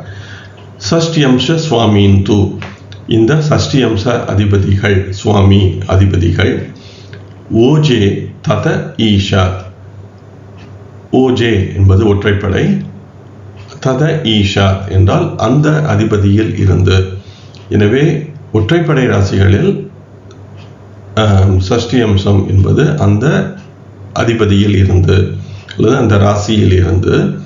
வியத்யயக சமே, இரட்டைப்படை ராசிகளில் எதிர்வரிசையில், வியத்யய என்றால் மாற்று வரிசை, சமே என்றால் எதிர்வரிசை. எனவே வியத்யயா சமே எதிர்வரிசையில். சுப சஷ்டியம்சக, சுபமான சஷ்டியம்சங்களில் சம்யுக்தா கிரகா, சேர்ந்த கிரகங்கள் அல்லது இணைந்த கிரகங்கள். சம்யுக்தா என்றால் ஒன்று சேர்ந்த. எனவே நல்ல சஷ்டியம்சங்களில் சென்று இருக்கின்ற கிரகங்கள் சுப பலப்பிரதா, நல்ல பலன்களை தருகிறது. எனவே எந்த நல்ல விதமான சஷ்டியம்சங்களில் உள்ள கிரகங்கள் நல்ல பலன்களை தருகிறது. குரூர சஷ்டியம்ச, தீமையான சஷ்டியம்சங்களில் சம்யுக்தா சேர்ந்த அல்லது இணைந்த. நாசயந்தி, நல்ல பலன்களை அளிக்கின்றன. கச்சாரின, கச்சாரின என்ற சொல்லுக்கு வான்வெளியில் நகர்கின்ற என்ற பொருள் வருகிறது. இந்த இடத்தில் அதை கிரகங்கள் என்ற விதமாக நாம் பொருள் கொள்ளலாம். எனவே பராசரர் இந்த கடைசி 2 வரிகளில் சுபமான சஷ்டியம்சங்களில் இணைந்த கிரகங்கள் நல்ல பலன்களை தருகிறது, குரூரமான சஷ்டியம்சங்களில் இணைந்த கிரகங்கள் தீமையான பலன்களை தருகின்றன என்ற விதமாக பராசரர் இந்த ஸ்லோகத்தில் சொல்லி முடிக்கிறார். எனவே சஷ்டியம்ச இந்த ராசி அதிபதிகள் இரட்டைப்படை ராசிகளில் எதிர்வரிசையில் பார்க்கப்பட வேண்டும் என்று தெரிந்து கொள்ள வேண்டும். எனவே 60 வரிசை சொல்லியிருந்தார், அதை நாம் எதிர்வரிசையில் புரிந்து கொள்ள வேண்டும். அதே போல சஷ்டியம்சத்தின் இந்த அதிபதிகள் ஒற்றைப்படை ராசியில் அந்த அதிபதியில் இருந்தும் அல்லது அந்த ராசியில் இருந்தும் இரட்டைப்படை ராசியில் எதிர்வரிசையில் இருந்தும் கணக்கிடப்பட வேண்டும். சுபமான சஷ்டியம்சங்களை சேர்ந்த கிரகங்கள் நல்ல பலன்களை தருகின்றன, குரூரமான சஷ்டியம்சங்களை சேர்ந்த கிரகங்கள் நல்ல பலன்களை முழுவதுமாக இழந்து விடுகின்றன என்ற விதமாக பராசரர் இந்த ஸ்லோகத்தில் சொல்லி முடிக்கிறார்.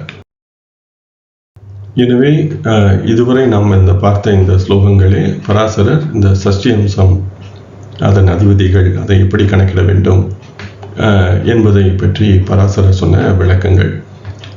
ஆனால் இப்பொழுது நாம் பராசரர் இந்த கடைசி 2 வரிகளில் என்ன சொல்லியிருந்தார் என்றால், சுப சஷ்டியாம்சங்களில் சேர்ந்த கிரகங்கள் நல்ல பலன்களை தருகின்றன, அசுப சஷ்டியாம்சங்களில் சேர்ந்த கிரகங்கள் தீய பலன்களை தருகின்றன என்று மட்டுமே பராசரர் சொல்லியிருந்தார். ஆனால் அவர் எந்த அம்சங்கள் சுபம், எந்த அம்சங்கள் அசுபம் என்று அவர் சொல்லவில்லை.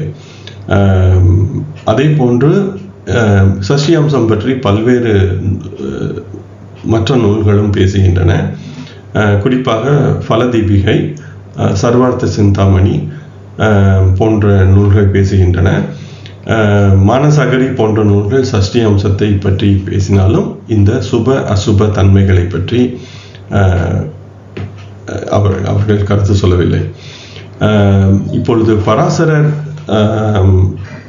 பிருஹத் பராசர ஹோர சாஸ்திரத்தை மொழிபெயர்த்த மற்ற ஆசிரியர்கள் கூட இந்த கருத்துக்களில் வேறுபடுகிறார்கள். நான் அதை பிற நூல்கள் என்று மொத்தமாக காட்டியிருந்தாலும் இதில் பெரும்பாலான நூல்களுக்கு சரியான கருத்துக்கள் அல்லது பொருந்தி வருகின்ற கருத்துக்கள் உண்டு. ஒரு சில ஆசிரியர்கள் எது சுபம் அல்லது எது அசுபம் என்பவற்றில் வேறுபாடு அவர்களுடைய கருத்தில் உண்டு. இப்பொழுது பலதீபிகை அதே போன்ற சர்வார்த்த சிந்தாமணி போன்றவற்றை பார்த்தாலும் ஒரு 4-5 சஷ்டியாம்சங்களுக்கு சுப அசுப தன்மைகளில் நிறைய வேறுபாடுகள் உண்டு. மேலும் இந்த சொற்களை பிரித்து பார்க்கும் பொழுது சில சொற்கள் சேர்க்கப்பட்டு ஒரே விதமாகவும் சில சொற்கள் பிரிக்கப்பட்டு 2 வெவ்வேறு சொற்களாகவும் புரிந்து கொள்ளப்படுவதால் இந்த அதிபதிகளை பிரிப்பதில் கூட நான் ஏற்கனவே ஒரு முறை சொன்னது போல முக்கியோ என்ற ஒரு சொல்லை நான் அதிபதியாக கருதவில்லை, பலரும் அப்படி கருதவில்லை. ஆனால் சர்வார்த்த சிந்தாமணி போன்றவை அந்த முக்கியோ என்பதை கூட ஒரு அதிபதியாக கருதிவிட வாய்ப்பு இருக்கிறது. எனவே எது அதிபதி இல்லை என்பதில் கூட இந்த மொழிபெயர்ப்பில் பல பிரச்சனைகள் இருக்கின்றன. நான் இந்த இடத்தில் இந்த 60 சஷ்டியாம்ச அதிபதிகளுக்கு 4 விதமான சுப அசுப தன்மைகளை காட்டியிருக்கிறேன்.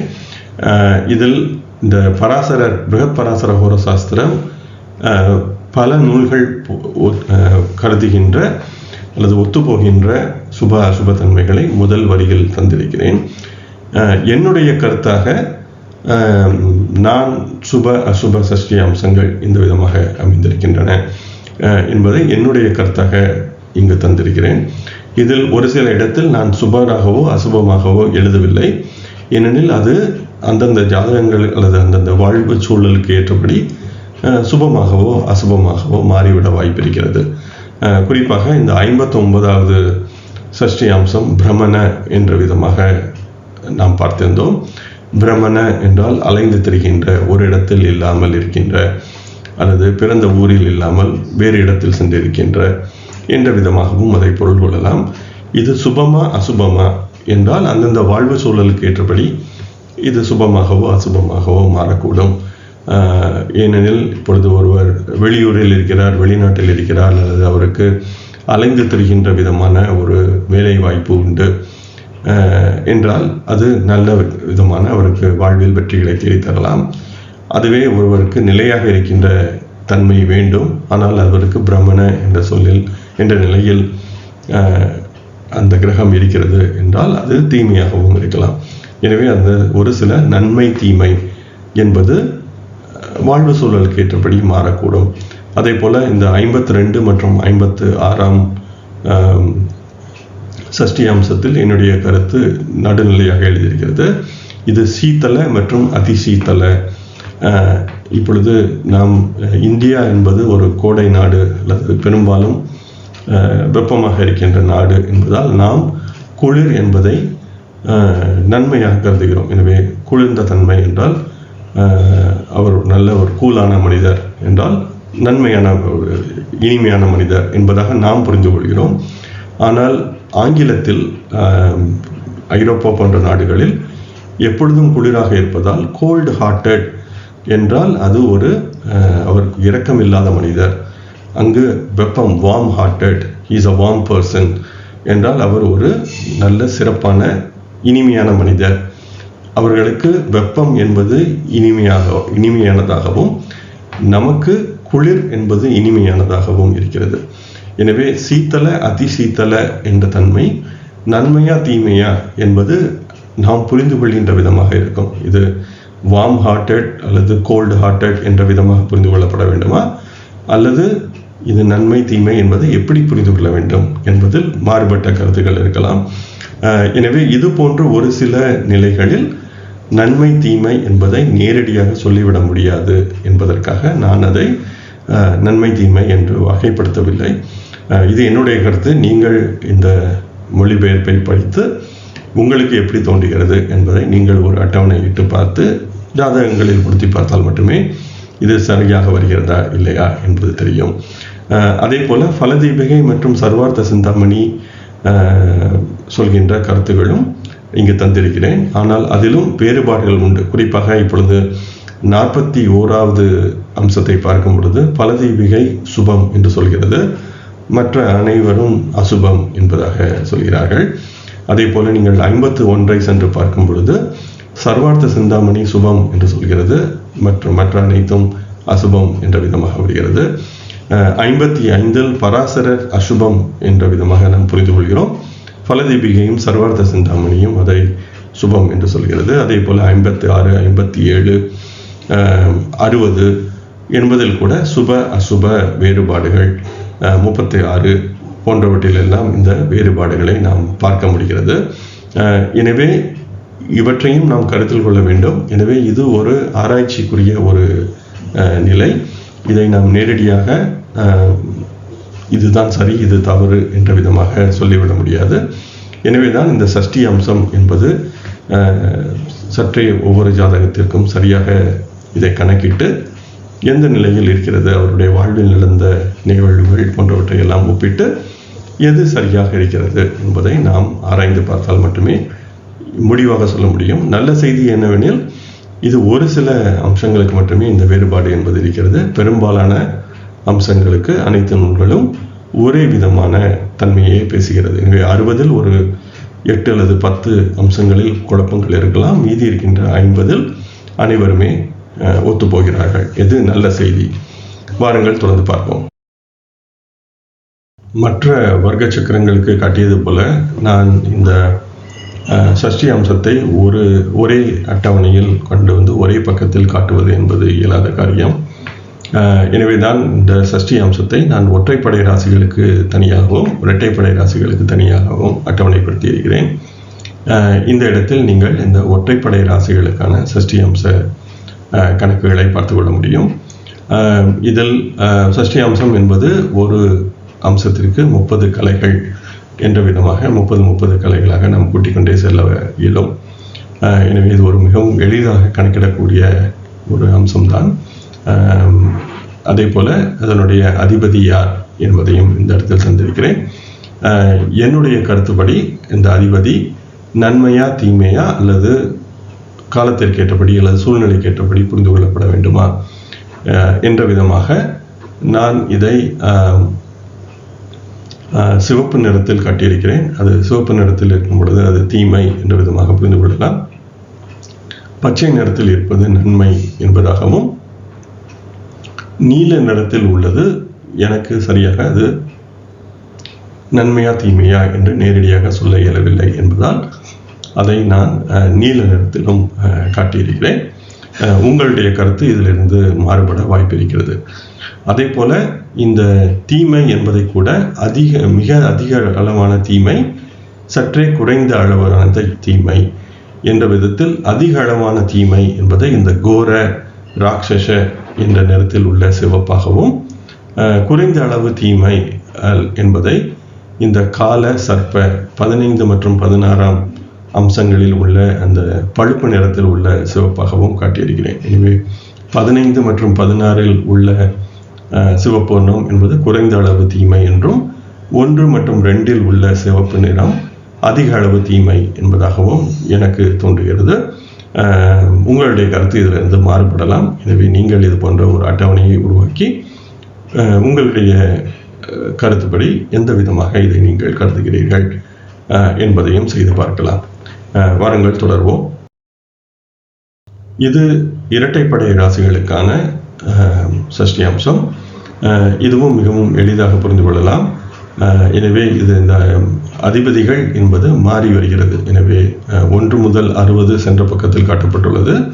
60 முதல் 1 என்ற விதமாக நாம் இந்த பக்கத்தில் அதை புரிந்து கொள்ளலாம். எனவே சென்ற பக்கத்தில் சந்திர ரேகாவில் முடிந்து கோராவில் துவங்கி சந்திர ரேகாவில் முடிந்தது. இதில் சந்திர ரேகாவில் துவங்கி கோராவில் முடிகிறது. மற்றபடி வேறு எந்த மாற்றமும் இல்லை. இது இரட்டைப்படை ராசிகளுக்கான சஷ்டி அம்சங்கள். இதையும் உங்களுக்கு தேவைப்பட்டால் இதையும் ஒரு ஸ்கிரீன்ஷாட் எடுத்து வைத்து நீங்கள் பயன்படுத்திக் கொள்ளலாம்.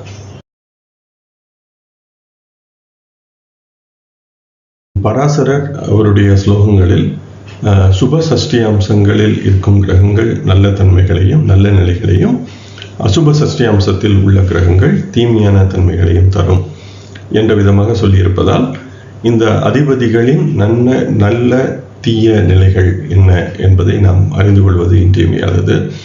எனவே நான் பல்வேறு சமஸ்கிருத அகராதிகள், அதே போன்று வேறு பல நூல்கள் போன்றவற்றையெல்லாம் படித்து அதில் தரப்பட்டுள்ள கருத்துக்களை தொகுத்து ஒரு இடத்தில் தரலாம் என்ற விதமாக நான் இந்த அதிபதிகளின் தன்மை என்ன என்பதை வகைப்படுத்தி பார்க்க முயன்றேன். அதையே இந்த இடத்தில் தருகிறேன். எனவே நீங்களும் இதையும் பயன்படுத்தி கொள்ளலாம், அல்லது உங்களுக்கு தெரிந்த மற்ற நூல்களை சென்று தேடி பார்த்து இந்த அதிபதிகளின் தன்மை என்ன என்பதை புரிந்து கொள்வது மிகவும் இன்றியமையாதது. முதலாவதாக கோர என்பதற்கு கொடுமை, தீமை, ஆத்திரம், கோபம் போன்றவற்றையெல்லாம் நாம் பொருளாக கொள்ளலாம். எனவே இந்த கோர என்ற தன்மையில் உள்ள கிரகங்கள் அல்லது லக்னம் போன்றவை இது போன்ற ஒரு தன்மையை காட்டும் என்ற விதமாக நாம் புரிந்து கொள்ளலாம். ராட்சச என்பது நமக்கு தெரிந்த ஒரு தன்மைதான். தேவ என்பதற்கு நேர் வழி அல்லது ஒளி அல்லது எத்திக்கலி கரெக்ட் போன்றவற்றையெல்லாம் நாம் தேவ என்பதற்கு பொருளாக கொள்ளலாம். குபேர என்பது செல்வம் அல்லது வடக்கு திசை போன்றவற்றையெல்லாம் குபேர என்பதற்கு நாம் பொருள் கொள்ளலாம். ஆனால் இந்த தொடர்ந்து பார்ப்பதற்கு முன்பாக இந்த நல்ல கெட்ட தன்மைகள் என்பது காலம், இடம், சூழ்நிலை, அந்த ஜாதகருடைய அந்த வாழ்வு சூழ்நிலை போன்றவற்றையெல்லாம் பொறுத்து இது நன்மையா தீமையா என்பதை நாம் புரிந்து கொள்ள முடியும். உதாரணமாக குபேர என்பது நன்மையாகவும் இருக்கலாம், எனவே செல்வம் சேரும் என்பதாக அதை நன்மை என்று கருதலாம். ஆனால் சில நேரம் சில பேருக்கு அந்த செல்வமே அவர்களுக்கு எதிரியாகவும் அமைந்து விடுவது உண்டு. எனவே அது அப்பொழுது அந்த குபேர என்பது நன்மையா தீமையா என்று சொல்வது கடினமாக இருக்கும். எனவே இது பொதுவான நன்மை, பொதுவான தீமை என்ற விதமாகவே இதை நாம் புரிந்து கொள்ள வேண்டும் என்பது என்னுடைய கருத்து. அந்தந்த ஜாதகத்திற்கு ஏற்றபடி இந்த நன்மை தீமை நிலைகள் ஒரு சில இடங்களில் மாறியிருப்பதற்கும் வாய்ப்பு இருக்கிறது. அதே போல யக்ஷ என்ற அந்த தன்மை இயற்கை வளத்தை குறிக்கிறது, அல்லது மறைந்திருக்கின்ற செல்வம், புதையல் போன்றவற்றையும் குறிக்கிறது. எனவே இது இந்த இயற்கை வளம், செல்வம் போன்றவற்றையெல்லாம் காக்கின்ற தன்மை என்ற விதமாக அந்த யக்ஷ என்பதை புரிந்து கொள்ளலாம். கிண்ணற என்பதை பற்றி நான் ஏற்கனவே பேசியிருந்தேன். இது இசையை குறிக்கிறது, இணை பிரியாத காதலை குறிக்கிறது, இன்பத்தை குறிக்கிறது. எனவே இது நன்மையா தீமையா என்பதை நான் நேரடியாக என்னால் சொல்ல முடியவில்லை. அதனால் தான் அதை நீல வண்ணத்தில் காட்டியிருக்கிறேன். இப்பொழுது பிரியா காதல் என்பது நன்மையா தீமையா என்றால் ஒரு சில பேருக்கு இது மிகவும் நன்மையாக இருக்கும். இணை பிரியாத தம்பதிகளாக அல்லது காதலர்களாக வாழ்வதற்கு இயலும். ஆனால் ஒரு சிலர் அந்த தன்மை என்பது பிரச்சனைக்குரியதாக கூட மாறிவிட வாய்ப்பு இருக்கிறது. அல்லது இன்பத்தை தேடுதல் என்பது நன்மையா தீமையா என்றால் அந்தந்த சூழ்நிலைக்கு ஏற்றபடி நன்மையாகவும் தீமையாகவும் மாறிவிடவும் வாய்ப்பு இருக்கிறது. எனவே அது நன்மை தீமை இல்லாமல் தெளிவாக சொல்ல முடியாது. பொதுவாக நன்மை தீமை என்று சொல்லிவிட முடியாது என்பதால் அதை நீல வண்ணத்தில் காட்டியிருக்கிறேன். பிரஷ்ட என்பது ஊழல், தீய வழி, நேர் வழியில் செல்லாத தன்மை போன்றவற்றை குறிக்கிறது. குலக்ன என்பது குலத்திற்கு எதிரான வழியில் செல்லுதல். இதுவும் சில நேரம் நன்மையாகவும் இருக்கும். ஒருவருடைய தாய் தந்தையர் செய்த தொழில் அல்லது அவர்கள் வாழ்ந்த சூழ்நிலை, அவர்களுடைய பண்பாடு போன்றவற்றுக்கு எதிராக செல்வது கூட ஒரு சில நேரங்களில் நன்மையாக இருக்கும். பெரும்பாலும் இது தீமை என்பதாக நாம் கருத்தில் கொள்ளலாம். கரல என்பது விஷம், தீ. இது எப்பொழுதுமே தீமை என்பதாக எளிதாக பொருள் கொள்ள முடியும். அக்னி என்பதும் தீ, வேகம் என்ற பொருள். இப்பொழுது நான் அக்னி என்பதை நீல வண்ணத்தில் காட்டியிருக்கிறேன். ஏனெனில் ஒரு சிலர் வேகமாக செயல்படுதல் என்பது அவர்களுக்கு நன்மையாக கூட இருக்கும். எனவே மிக வேகமாக ஒரு தீ விரைந்து பரவுவது போல விரைந்து செயல்படுகின்ற தன்மை என்பது ஒரு சிலருக்கு நன்மையாக இருக்கலாம். ஒரு சிலருக்கு அதுவே மிகவும் பெரிய தீமையானதாகவும் மாறிவிட வாய்ப்பிருக்கிறது. எனவே தான் இதுவும் சூழ்நிலைக்கு ஏற்றபடி மாறக்கூடியது என்ற விதமாக நான் இதை நன்மை தீமை என்று நேரடியாக முடிவு செய்யவில்லை. அதே போல மாயை என்பது உண்மை மறைந்திருத்தல், தொடர்ந்து வருகின்ற ஏமாற்றம் அல்லது இறுதியில் வருகின்ற ஏமாற்றம் என்ற விதமாக இந்த மாயை அல்லது ஏதேனும் ஒன்று, அதாவது ஒரு மாயையை தொடர்ந்து தேடி செல்லுதல், ஒரு மிராஜ் என்ற பாலைவன சோலையை தேடி செல்லுதல் போன்றவற்றையெல்லாம் இந்த மாயை என்பது குறிக்கிறது. புரீஷக என்பது அலைந்து திரிகின்ற ஆவி, பிரேத சக்தி அமைதியின்மை போன்றவற்றை எல்லாம் சொல்கின்ற தன்மை. இது தீமை என்பது நேரடியாகவே தெரிந்து விடுகிறது. அடுத்து வருண என்பது நீர் தத்துவத்தை காட்டுகிறது. அதே போல நீர் எப்படி வளைந்து நெளிந்து செல்கிறதோ அதே போல வளைந்து கொடுத்தல், அட்ஜஸ்டபிள் நேச்சர், ஃப்ளெக்சிபிலிட்டி என்ற தன்மை என்றெல்லாம் இந்த வருண என்பது காட்டுகிறது. மருத்வான், மாருதி என்ற தன்மை காற்று தத்துவத்தை கொள்கிறது. எப்படி காற்று தொடர்ந்து இடம் மாறுகிறதோ, எனவே இது தொடர்ந்த இடமாற்றம். இதுவும் ஒரு அட்ஜஸ்டபிள் தன்மை. ஆனால் ஒரு நிலையிலிருந்து இன்னொரு நிலைக்கு சென்று அங்கும் எந்த விதமான பிரச்சனையும் இல்லாமல் இருத்தல் போன்றவற்றையெல்லாம் இந்த மாருத்வான் அல்லது காற்று தத்துவம் மாருதி என்பது காட்டுகிறது. இதுவும் சில பேருக்கு நன்மையாக இருக்கலாம், ஒரு சில பேருக்கு தீமையாகவும் இருந்துவிட வாய்ப்பு இருக்கிறது. இப்பொழுது ஒருவருக்கு ஒரே இடத்தில் இருக்க வேண்டும் என்ற மனநிலை இருக்கும் பொழுது அவருக்கு இப்பொழுது தொழில் ஸ்தானாதிபதி இது போன்ற ஒரு தன்மையில் இருந்தால் தொடர்ந்து இடமாற்றம் என்பது நடந்து கொண்டே இருக்கும். எனவே அப்பொழுது அது போன்ற ஒரு பிரச்சனையில் அவர் சிக்கிக்கொள்ளவும் வாய்ப்பு இருக்கிறது. எனவே இது நன்மையா தீமையா என்பது ஒரு சில இடங்களில் நாம் சிந்தித்து பார்க்க வேண்டும். கால என்பது தர்மம், சனி, தொடர்ந்த மாற்றம், தேய்ந்து மறைதல் அல்லது மறைந்து வளர்தல் என்பதெல்லாம் இந்த காலம் என்பது குறிக்கிறது. இது கூட நீதிபதி போன்றவர்களுக்கு தர்மத்தை நிலைநாட்ட, நீதியை நிலைநாட்ட அது போன்ற ஒரு தொழில் அல்லது செயல்பாடுகளில் ஈடுபடுபவர்களுக்கு இது ஒரு மிகச்சிறந்த ஒரு தன்மையாகவும் இருப்பதற்கு வாய்ப்பு இருக்கிறது. அதே போல சர்ப்ப என்பது ஒரு ஆசையில் கட்டுண்டு இருத்தல், பேராசை, ஒரு ஏதேனும் ஒரு பொருளுக்கு பின்னால் தொடர்ந்து அலைதல். ராகு, அதே இது நாம் இந்த சர்ப்ப என்பதை குண்டலினி என்று புரிந்து கொண்டால் ஆன்மீகத்தில் இருப்பவர்களுக்கு இது ஒரு சிறந்த தன்மையாகவும் மாறிவிட வாய்ப்பு இருக்கிறது. எனவேதான் இது ஜாதகத்திற்கு ஏற்றபடி நாம் இதை புரிந்து கொள்ள வேண்டும். அமிர்த என்பது மறுமலர்ச்சி, புது முயற்சி. எனவே சாவாவரம் என்ற பொருளில் இது புதிதாக உருவாதல், கற்பனை, இன்னோவேஷன், புத்தாக்கம் போன்றவற்றையெல்லாம் இந்த அமிர்த என்ற தன்மை புரிந்து கொள்ளப்படும். சந்திர என்பது கற்பனை சக்தி, அதே போல இன்னோவேஷன், புத்தாக்கம், மனதின் கெப்பாசிட்டி அல்லது மென்டல் ஃபேக்கல்ட்டி என்று சொல்லலாம். எனவே ஒருவருடைய மனம் என்பது எவ்வளவு விரிந்திருக்கிறது என்பதை எல்லாம் குறிக்கும். அதே போல மகிழ்ச்சி என்பதும் சந்திரன் என்பதை காட்டுகிறது. மிருது என்பது மென்மையான தன்மை, அன்பு, தாய்மை போன்றவற்றையெல்லாம் இந்த மிருது என்பதிலிருந்து புரிந்து கொள்ளலாம். கோமள என்பதும் மென்மைதான், அதில் நுண்மை என்பதும், அதாவது இன்ட்ரிகேட் அல்லது மைன்யூட் போன்றவற்றையெல்லாம் அந்த கோமள என்பதில் புரிந்து கொள்ள முடியும். அதே போல இது எளிதில் உடைந்துவிடும் தன்மை. எனவே இதுவும் சில நேரம் நன்மை இல்லாமல் போகவும் வாய்ப்பு இருக்கிறது. எனவே எதற்கெடுத்தாலும் அழுது விடுகின்ற, மனதில் ஒரு உறுதி இல்லாத ஒரு தன்மை என்ற விதத்தில் அமையும் பொழுது இது தீமையாகவும் மாறிவிட வாய்ப்பிருக்கிறது. அதே போல ஹேரம்ப என்பது பெருமை, பிள்ளையார், அம்மன் என்பதாகவும் பொருள் கொள்ளலாம். அதே போல அம்மாவின் செல்லம், அதாவது அம்மாவிற்கு பிடித்தமான பிள்ளை என்ற விதமாகவும் இந்த ஹேரம்ப என்பதை புரிந்து கொள்ளலாம். பிரம்மா என்பது அனைவருக்கும் தெரிந்தது ஒன்று, படைத்தல், உற்பத்தி, வளர்ச்சி போன்றவற்றை காட்டும். விஷ்ணு என்பதும் உற்பத்தி, அதனை காத்தல், செல்வத்தை காத்தல் அல்லது ஏதேனும் ஒன்றை தொடர்ந்து காத்து வருதல், அதன் வளர்ச்சி, அதே போல பேசுகின்ற திறம் போன்றவற்றை எல்லாம் இந்த விஷ்ணு என்ற தன்மை காட்டும். மகேஸ்வர என்ற தன்மை அழிக்கின்ற தன்மையை கொண்டது.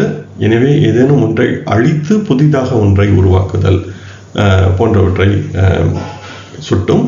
அதே போல பிரச்சனைகளை தீர்க்கின்ற தன்மை, ட்ரபிள் ஷூட்டிங் கெப்பாசிட்டி போன்றவற்றையெல்லாம் இந்த மகேஸ்வர என்ற தன்மை காட்டும். அதே போல ஏதேனும் ஒரு புதிய முயற்சியை மேற்கொண்டு அதனை செய்து காட்டுகின்ற தன்மை போன்றவற்றையெல்லாம் இந்த மகேஸ்வர என்பதை நாம் புரிந்து கொள்ள முடியும்.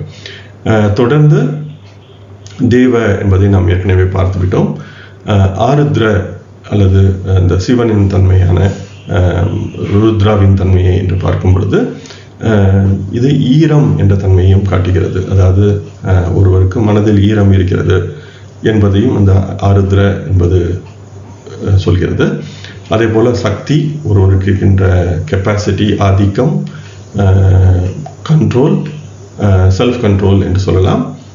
அதே போல் அந்த செல்ஃப் கண்ட்ரோல் இந்த நிலை சற்றே தீமையான நிலைக்கு செல்லும் பொழுது தற்பெருமையாகவும் மாறிவிட வாய்ப்பு இருக்கிறது.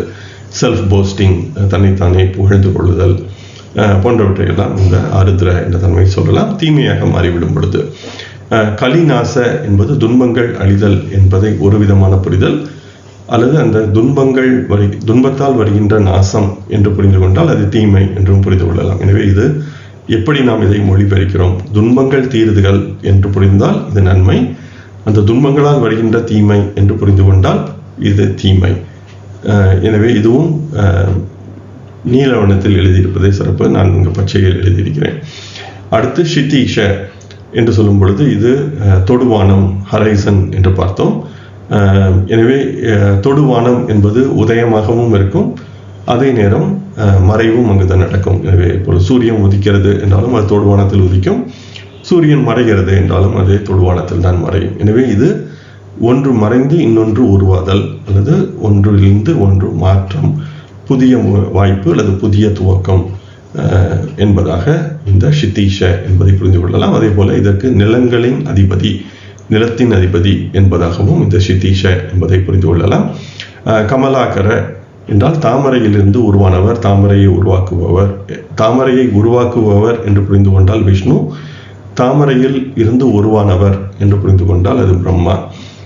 அதே போல பிரம்மா நாம் முதல் அத்தியாயத்தின் 2வது பகுதியில் நாம் இந்த உலகம், அண்டம் எப்படி உருவானது என்பதை எல்லாம் பற்றி பேசும் பொழுது பிரம்மா என்ற சக்தி முதலில் உருவானது தான் இந்த முதலில் இந்த தாமச சக்தியின் வெளிப்பாடு என்பதை எல்லாம் பற்றி பேசியிருந்தோம். எனவே இந்த பிரம்மா என்பது கமலாகர என்பது படைப்பின் துவக்கம்.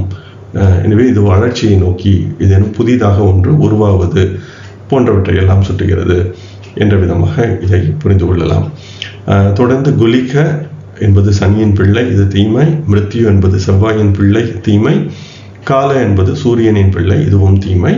எனவே இந்த காலவேலா கிரகங்கள் என்று சொல்லப்படுகின்ற அகஸ் என்ற ஒரு நாளின் பகுதியை, பகலின் பகுதியை 8ஆக்கி இரவின் பகுதியையும் 8ஆக்கி அதை பிரித்து பார்க்கும் பொழுது வருகின்ற இந்த உபகிரகங்கள் என்பது தீமை என்பதை பராசரர் ஏற்கனவே நமக்கு விளக்கியிருந்தார் 3ஆம் அத்தியாயத்தில். எனவே அதை நாம் ஒருவரை நினைவில் கொள்ளும் பொழுது இவை அனைத்துமே தீமையானவை என்பது நமக்கு தெரியும். தாவாக்னி என்று சொல்லும் பொழுது காட்டுத்தீ என்று பார்த்தோம். எனவே இது யாருக்கும் கட்டுப்படாத காட்டுத்தீ போன்ற ஒரு தன்மை. இது பெரும்பாலும் இது தீமை என்ற தன்மையை நோக்கி இருக்கிறது. ஆனாலும் புரட்சி அல்லது ஒரு புதிய மாற்றத்தை உருவாக்குகின்ற தன்மையில் இருப்பவர்களுக்கு இது தொடர்ந்து செயல்படுகின்ற ஒரு வேகத்தையும் தருவதற்கு வாய்ப்பு இருக்கிறது. எனவே இது கெப்பாசிட்டி என்று பார்க்கும் பொழுது ஒரு செயலை விரைந்து முடிக்கின்ற அல்லது ஒரு தன்மையை முற்றிலுமாக மாற்றி புதிதாக ஒன்றை உருவாக்குகின்ற தன்மை என்பது ஒரு சில நேரங்களில் நன்மையாகவும் இருக்க வாய்ப்பு இருக்கிறது. ஆனால் பெரும்பாலும் இது இருப்பதை அழித்து விடுகின்ற தன்மை என்ற விதத்திலேயே இதை புரிந்து கொள்ள வேண்டும் என்பது என்னுடைய கருத்து. கோரா என்பதை நாம் ஏற்கனவே பார்த்துவிட்டோம். யம என்ற தன்மை என்பது இறப்பு போன்ற துன்பம், கருணையின்மை, நீதி போன்றவற்றை காட்டுகிறது. நீதி என்று வரும்பொழுது இரண்டு புறமும் ஒரு பக்கம் சாயாமல் சமநிலையாக நின்று நீதியை நிலைநாட்டுகின்ற தன்மை என்ற விதத்தில் அதை புரிந்து கொள்ளும் பொழுது யமா என்பது நன்மையாகவும் இருப்பதற்கு வாய்ப்பு இருக்கிறது. எனவேதான் சூழ்நிலைக்கு ஏற்றபடி அதை புரிந்து கொள்ள வேண்டும். கண்டக என்ற சொல்லுக்கு முள், வலி, கூர்மை அல்லது தடை. இப்பொழுது முள் பாதையாக இருக்கிறது என்றால் நம்மால் அங்கு போக முடியாது. எனவே நாம் ஒரு முயற்சியை மேற்கொள்ளும் பொழுது அதில் வருகின்ற தடை போன்றவற்றை கூட இந்த கண்டக என்பது குறிக்கலாம். வாருங்கள் அடுத்த பக்கத்தில் சென்று மீதமுள்ள அம்சங்களின் அதிபதிகளின் தன்மைகளை ஆராய்வோம். அடுத்து சுதா. சுதா என்றால் தூய்மை என்று பார்த்தோம். இது தூய்மை, அமைதி, கங்கை, நீர்த்தன்மை போன்றவற்றையெல்லாம் இந்த சுதா, தூய்மையான நீர் என்ற விதத்தில் இதை புரிந்து கொள்ளலாம். எனவே சுதா என்பது கள்ளங்கபடமற்ற, எளிதில் பாதிக்கப்படாத தூய்மை என்பது என்ற விதமாக இதை நாம் புரிந்து கொள்ளலாம். அமிர்த என்பது நாம் பார்த்த ஒன்றுதான். மறுமலர்ச்சி, புதுமுயற்சி, கற்பனை, இன்னோவேஷன், புத்தாக்கம் போன்றவற்றையெல்லாம் இந்த அமிர்த என்பது சொல்கிறது. பௌர்ணமி சந்திரன் இதுவும் மிகச்சிறந்த நன்மை, திறந்த மனம், ஒளி, குழுமை போன்றவற்றையெல்லாம் சொல்வதால் பௌர்ணமி சந்திரன் என்பது ஒரு சிறந்த சுபமான சஷ்டி அம்சம் என்று புரிந்து கொள்ளலாம். விஷதக்த என்பதற்கு விஷத்தால் முற்றிலுமாக எரிந்து விடுகின்ற, நம்மால் காப்பாற்ற இயலாத அளவு விஷம் பாய்ந்த நிலை என்ற விதமாக இதை புரிந்து கொள்ளலாம். எனவே இது அந்த மனிதரை, இது போன்ற ஒரு கிரகம் விஷதக்த என்ற நிலையில் இருந்தால் அவரை அதிலிருந்து மீட்டு வருவது மிகவும் கடினமான ஒன்று என்ற விதமாக இதை நாம் புரிந்து கொள்ளலாம். குலாந்த என்ற சொல்லுக்கு குலத்தை அழிப்பவர் அல்லது குடும்பத்தை கெடுப்பவர் என்ற விதமாக இதை புரிந்து கொள்ளலாம். இது பெரும்பாலும் தீமை என்றே புரிந்து கொள்ளப்பட வேண்டும். ஒரு சில ஒரு குடும்பம் என்பது ஒரு தீமையான நிலையை அல்லது அவருடைய அந்த ஃபேமிலியுடைய எத்திக்ஸ் என்பது சரியாக இல்லை, ஆனால் ஒருவர் அதை மாற்றுகிறார், அதிலிருந்து நல்ல வழியில் திரும்புகிறார் என்ற விதத்தில் இதை சிந்திக்கும் பொழுது அது நன்மை என்று கூட புரிந்து கொள்ளப்பட முடியும். ஆனால் பெரும்பாலும் இது அந்த குடும்பத்துடன் ஒட்டி வாழ இயலாதவர், இந்த குடும்பத்தின் தன்மைகளில் இருந்து மாறியிருப்பவர் என்ற விதமாக இந்த குலாந்த என்பதை புரிந்து கொள்வது சரியாக இருக்கும். வம்சஷய என்பது அந்த பரம்பரை என்பது தேய்வது, வளர்ச்சி குறைதல். எனவே ஒரு சிறப்பான நிலையில் அந்த குடும்பம் அல்லது பரம்பரை இருக்கும் பொழுது அதிலிருந்து குன்றி போதல் போன்றவற்றை நாம் புரிந்து கொள்ள முடியும். உட்பாத என்ற சொல்லுக்கு மேலே பறத்தல், உட்பாத என்பதற்கு மாற்றம், எதிர்பாராத மாற்றம் என்று சொல்லியிருந்தேன். இது மேலே பறத்தல், உயர குதித்தல், மீண்டு எழுதல், ரீஜுவனேஷன் என்று புரிந்து கொள்ளலாம். அதே போல் ரெவல்யூஷன், புரட்சி, அதே போல் இயற்கை பேரழிவு, பூகம்பம் போன்றவை நிகழ்தல், எதிர்பாரா மாற்றம், நாம் எதிர்பார்க்காத ஒன்று நடந்து விடுதல் என்பது பொதுவான பொருள். எனவே இதெல்லாம் பெரும்பாலும்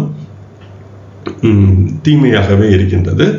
ஆனால் இப்பொழுது புரட்சி போன்றவை ஒரு சமூகம் அல்லது ஒரு குடும்பம் அல்லது ஒரு தனி மனிதர் ஒரு நிலையிலிருந்து புற்றிலுமாக வேறு நிலைக்கு செல்லுதல் ஒரு சில நேரங்களில் நன்மையாகவும் மாறிவிட வாய்ப்பிருக்கிறது. எனவே இது ஒரு திடீர் மாற்றம், பெரும்பாலும் தீமை, சில நேரங்களில் நன்மை என்ற விதமாக இதை புரிந்து கொள்ளலாம். கால என்பதை பற்றி நாம் ஏற்கனவே பார்த்துவிட்டோம். எனவே பராசரர் ஒரு சில அதிபதிகளை மீண்டும் மீண்டும் பயன்படுத்துகிறார். இப்பொழுது சௌமிய என்பது 2 முறை வருகிறது, கோர என்பது 2 முறை வருகிறது, கால என்பது வருகிறது. எனவே ஒரு சில அம்சங்களை பராசரர் 2 முறைகள் பயன்படுத்துகிறார். சௌமிய என்பது சுபம், நன்மை, புதன், அறிவு போன்றவற்றையெல்லாம் சுட்டுகிறது. கோமள என்பதையும் நாம் ஏற்கனவே பார்த்துவிட்டோம். சீத்தல என்ற தன்மைக்கு குளிர்ச்சி, இனிமை, உயிர்க்கும் தன்மை, அதாவது ஒரு காய்ந்த நிலையிலிருந்து புதிதாக துளிர் விடுதல். அதே போல இது நாம் சீத்தல என்பது ஒருவருக்கு மற்றவருடன் பொருந்தாத தன்மை. இது பெரும்பாலும் ஆங்கிலத்தில் உள்ள cold hearted, that person is cold, அதாவது அவருக்கு குளிர்ச்சி இருக்கிறது என்றால் ஆங்கிலத்தில் அது ஐரோப்பாவில் உள்ள சூழ்நிலைக்கு ஏற்றபடி குளிர்ந்த தன்மை ஒரு மனிதருக்கு இருக்கிறது என்றால் அது நன்மை இல்லை என்றும், வெப்பமான தன்மை வார்ம் இருக்கிறது என்றால் அது சிறப்பான ஒன்று என்றும் அங்கு புரிந்து கொள்ளப்படுகிறது. இந்தியாவை பொறுத்தவரையில் அது போன்ற ஒரு புரிதல் நம்மிடம் இல்லை. ஆனாலும் அகராதிகளில் இந்த பொருளும் இருக்கிறது என்ற தன்மையால் இந்த அடைப்புக்குறிக்குள் காட்டப்பட்டுள்ள பொருள் என்பது எனக்கு சரியாக தோன்றவில்லை இந்திய சூழ்நிலையை பொறுத்தவரையில். ஆனாலும் இது அகராதியில் இருக்கிறது என்ற தன்மையால் இதையும் நான் தந்திருக்கிறேன். எனவே ஒட்டாத வாழ்க்கை, பொருந்தாத மனம் போன்றவற்றையும் இது குறிக்கலாம். கரால தம்ஸ்ட்ர என்பது தீமை, வெளியே நீட்டிக்கொண்டிருக்கின்ற கோரைப்பல். அந்த காலத்தில் ராட்சசன், அசுரர் போன்றவற்றையெல்லாம் வரையும் பொழுது அந்த பல் என்பது நீண்டிருப்பது போல வரைவார்கள். அது போன்ற ஒரு நிலை, ஆபத்து, பயம் போன்றவற்றையெல்லாம் இந்த கரால தம்ஸ்ட்ர என்பது காட்டுகிறது. அதனை அடுத்து சந்திரமுகி என்பது பேரழகு, இனிமை, அடுத்தவரை ஈர்க்கின்ற தன்மை, காதல், ஆசை, போன்றவற்றை எல்லாம் சுட்டுகிறது. சந்திரன் போன்ற முகம் என்று பொருள். பிரவீன என்பதற்கு ஸ்கில்டு என்று பொருள் கொள்ளலாம். தேர்ச்சி, திறமை, அறிவு, ஞானம், பல்துறை அறிவு போன்றவற்றையெல்லாம் இந்த பிரவீன என்ற சொல் குறிக்கிறது. காலபாவக என்ற சொல் காலப்பெருநெருப்பு என்று பொருள் கொள்ளலாம். இது சிவனை குறிக்கிறது. இதுவும் ரீஜுவனேஷன் என்ற பொருளில் ஒன்று மறைந்து இன்னொன்று உருவாகுதல் என்ற விதமாக இதை புரிந்து கொள்ளலாம். ஆனால் ஒன்று மறையும் பொழுது நடக்கின்ற பிரளயம் போன்ற ஒரு மாபெரும் மாற்றம் நடந்து இன்னொன்று உருவாதல். எனவே நாம் மீண்டும் அந்த 1ஆம் அத்தியாயத்தின் 2வது பகுதியில் நாம் பேசியபடி இந்த அண்டம் என்பது தொடர்ந்து தோன்றி மறைகிறது. அந்த ஒரு நிலை மறைந்து, ஒரு அண்டம் மறைந்து அடுத்த அண்டம் தோன்றும் பொழுது ஒரு காலப்பெருநெருப்பு உருவாகிறது. இதையே அறிவியல் பிக் பேங் என்று சொல்கிறது என்ற விதமாகவெல்லாம் நாம் பேசியிருந்தோம். அது போன்ற ஒரு நிலை. ஆனால் அதன் பிறகு இன்னொரு தொடக்கம் என்பது வரப்போகிறது என்ற நிலையால் இது சில நேரம் நன்மையாகவும் இருக்கலாம். ஆனால் ஒரு பெரிய மாற்றம் என்பது நிகழப்போகிறது என்ற விதமாக இதை புரிந்து கொள்ளலாம். இது ஜோதிடத்திற்கு நல்ல அமைப்பு என்ற விதமாக பலரும் பேசியிருக்கிறார்கள். அதைத் தொடர்ந்து தண்டப்ரன். இந்த தண்டப்ரன் என்பது தண்டம் ஏந்திய தன்மை என்ற விதமாக இது புரிந்து கொள்ளப்படலாம். இது தீமை என்பது நேரடியாக புரிந்து கொள்ளலாம். ஆனாலும் அந்த காலத்தில் சன்னியாசிகள் என்பவர்கள், அல்லது இந்த காலத்திலும் ஒரு சில சன்னியாசிகள் தண்டம் ஏந்தி வருவதை பார்க்க முடியும். எனவே இந்த தண்டம் என்பதை நாம் குருவினுடைய தண்டம், அந்த நம்முடைய குரு என்பவர் தண்டம் ஏந்தி வந்து அந்த தண்டத்தால் நமக்கு ஒரு நல்வழி காட்டுகிறார் என்ற விதத்தில் இந்த தண்டப்ரன் என்பதை, தண்டப்ரன் என்றால் தண்டம் ஏந்தியவர். அந்த தண்டம் என்பது அடிப்பதற்காக ஏந்திய தண்டமா, அல்லது ஆன்மீக குரு அல்லது நம்முடைய வழிகாட்டி என்ற குரு ஏந்தி வருகின்ற தண்டமா என்று பார்த்தால், இது தண்டம் ஏந்தியவர் குருவாகவும் இருக்க வாய்ப்பிருக்கிறது, குரு ஏந்தி வருகின்ற தண்டமாகவும் இருக்க வாய்ப்பிருக்கிறது, அல்லது அடிப்பதற்காக வருகின்ற தண்டமாகவும் இருக்க வாய்ப்பிருக்கிறது. எனவே இதை நாம் எப்படி புரிந்து கொள்கிறோம் என்பதை பொறுத்து இது நன்மையாகவோ அல்லது தீமையாகவோ இருக்க வாய்ப்பிருக்கிறது. அதே போல இது தண்டனை என்பதையும் காட்டுகிறது. அதே போல இது ஒரு கொள்கை பிடிப்பித்தல், எனவே கொள்கை போராட்டம் போன்றவற்றையும் இந்த தண்டபுரன் என்ற தன்மை காட்டுகிறது. எனவே இது நன்மை தீமை என்பது அந்தந்த ஜாதகத்திற்கு ஏற்றபடி இது புரிந்து கொள்ளப்பட வேண்டும். அடுத்து நிர்மல என்றால் தூய்மை, கள்ளம் கபடம் இல்லாமை, ஒளிவிடும் தன்மை, ஒரு செயலை சிறப்பாக செய்து முடித்தல். அதே போல இன்னேட் கெப்பாசிட்டி, ஒருவரிடம் இருக்கின்ற உள்ளார்ந்த திறன், எந்த தொழிலும் எந்த நிலையிலும் எந்த செயலும் அவர்களால் செய்ய இயலும் போன்றவற்றையெல்லாம் இந்த நிர்மல என்பது குறிக்கிறது. சௌமிய என்பதை நாம் ஏற்கனவே பார்த்தோம். குரூர என்பது கடுமை, கொடுமை, குரூரம் போன்றவற்றை. அதிசீத்தல என்றால் கடுங்குளிர் என்று பொருள். எனவே சீத்தல என்பது குளிர், அதிசீத்தல என்றால் கடுங்குளிர். ஆனால் கடுங்குளிர் என்பது பெரும்பாலும் தீமையாகவே இருக்க வேண்டும். ஏனெனில் நாம் குளிர்ந்த தன்மையை விரும்பினாலும் மிகுந்த குளிராக இருத்தல் என்பது அவ்வளவு சிறப்பாக இருக்காது. ஆனாலும் அந்த குளிர்தன்மை இருப்பதால் இனிமை அதிகமாக இருக்கும், உயிர்க்கும் தன்மை இருக்கும். இது சில நேரம் ஒரு உறவை நம்மிடம் பிடித்து ஈர்த்து தொடர்ந்து வைக்கின்ற, அந்த உறவை வளர விடாத தன்மை என்ற விதமாகவும் இதை நாம் புரிந்து கொள்ளலாம். எனவே இதுவும் அந்தந்த ஜாதகத்துக்கு ஏற்றபடி புரிந்து கொள்ள வேண்டும். அமிர்த என்பதை பற்றி நாம் பார்த்துவிட்டோம். பயோதி என்றால் கடல். இந்த கடல் என்பது பொறுமை அல்லது தாங்கும் திறன், பேரிங் கெப்பாசிட்டி போன்றவற்றை எல்லாம் குறிக்கிறது. எனவே இது சில நேரங்களில் நன்மையாக இருக்கலாம், பெரும்பாலும் நன்மை, ஒரு சில நேரங்களில் இதுவே தீமையாகவும் போய்விட வாய்ப்பிருக்கிறது. நான் பிரம்மண என்பதை பற்றி ஏற்கனவே பேசியிருந்தேன். பயணம், தொடர் இயக்கம், நிலை இல்லாமை, இது அந்தந்த ஜாதகத்துக்கு ஏற்றபடி நன்மையா தீமையா என்பது பார்த்து கொள்ள வேண்டும். சந்திர ரேகா என்பது சந்திரனின் தன்மைகளையே குறிக்கிறது. சந்திரனின் கதிர் என்ற விதத்தில் எப்படி சந்திரன்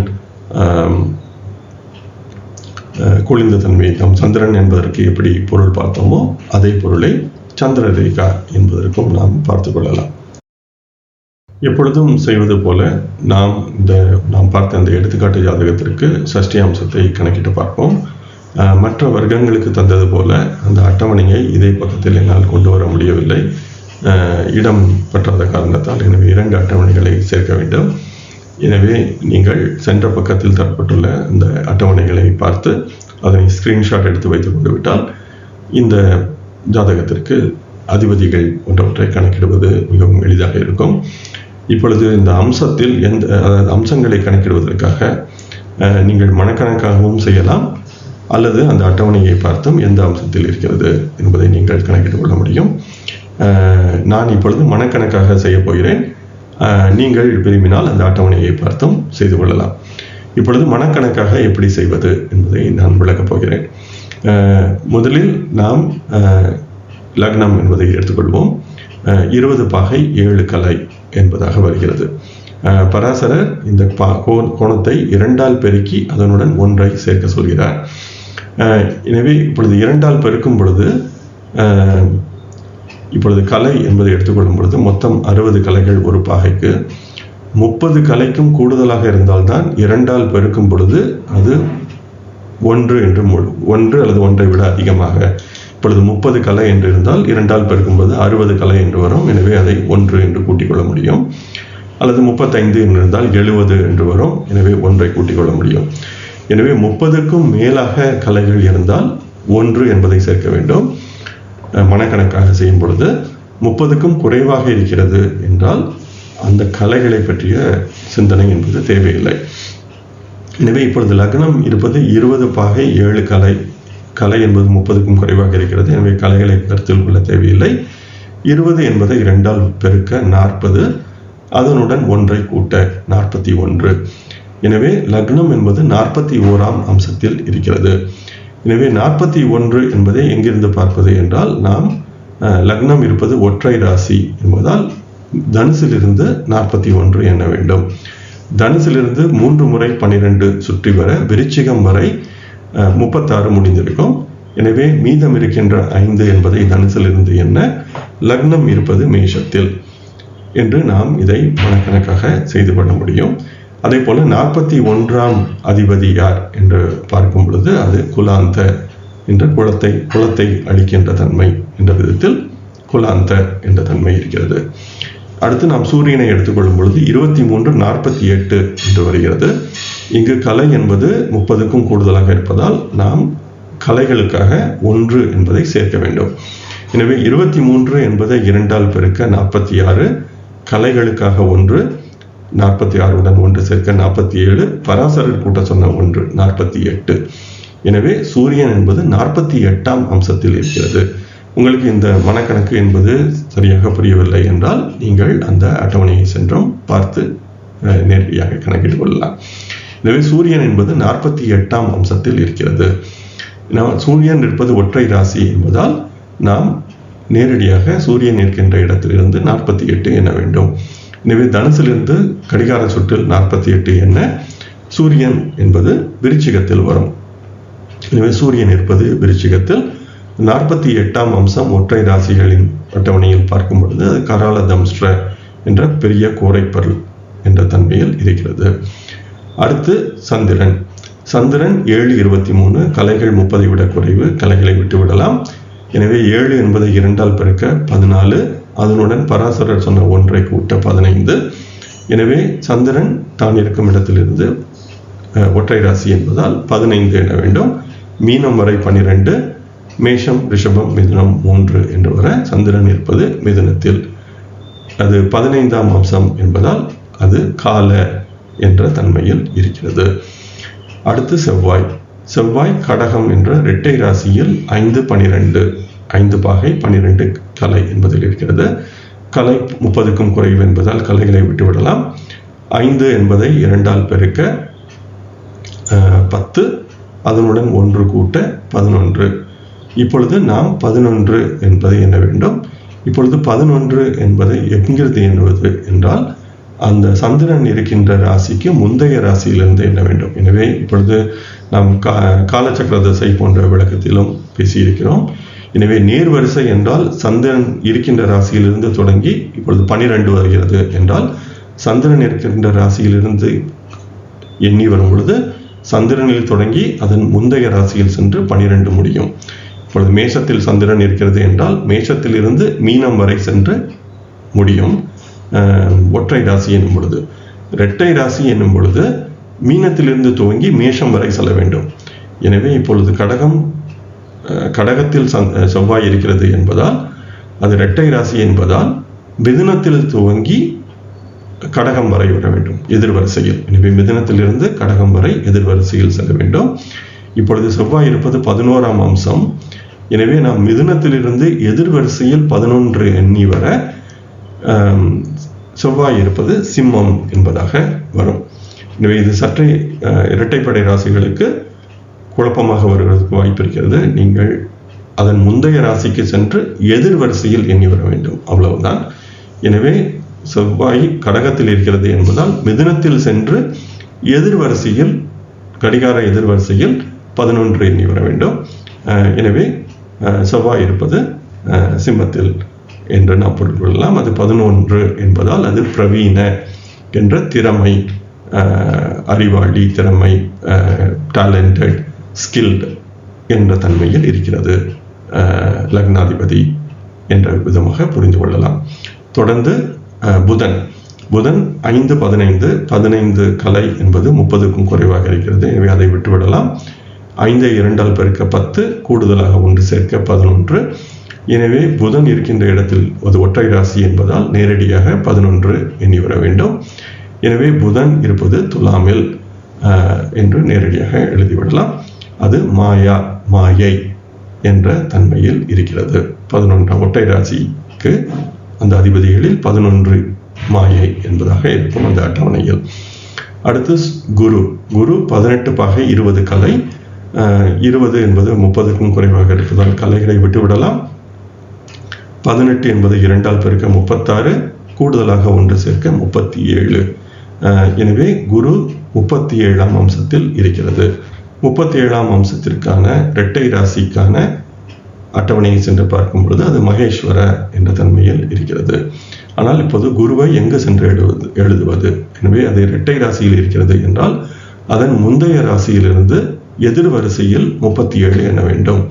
எனவே அதன் முந்தைய ராசியான மேஷத்திலிருந்து எதிர்வரிசையில் 3 முறை சுற்றி வர ரிஷபத்தில் 36 முடிந்திருக்கும்.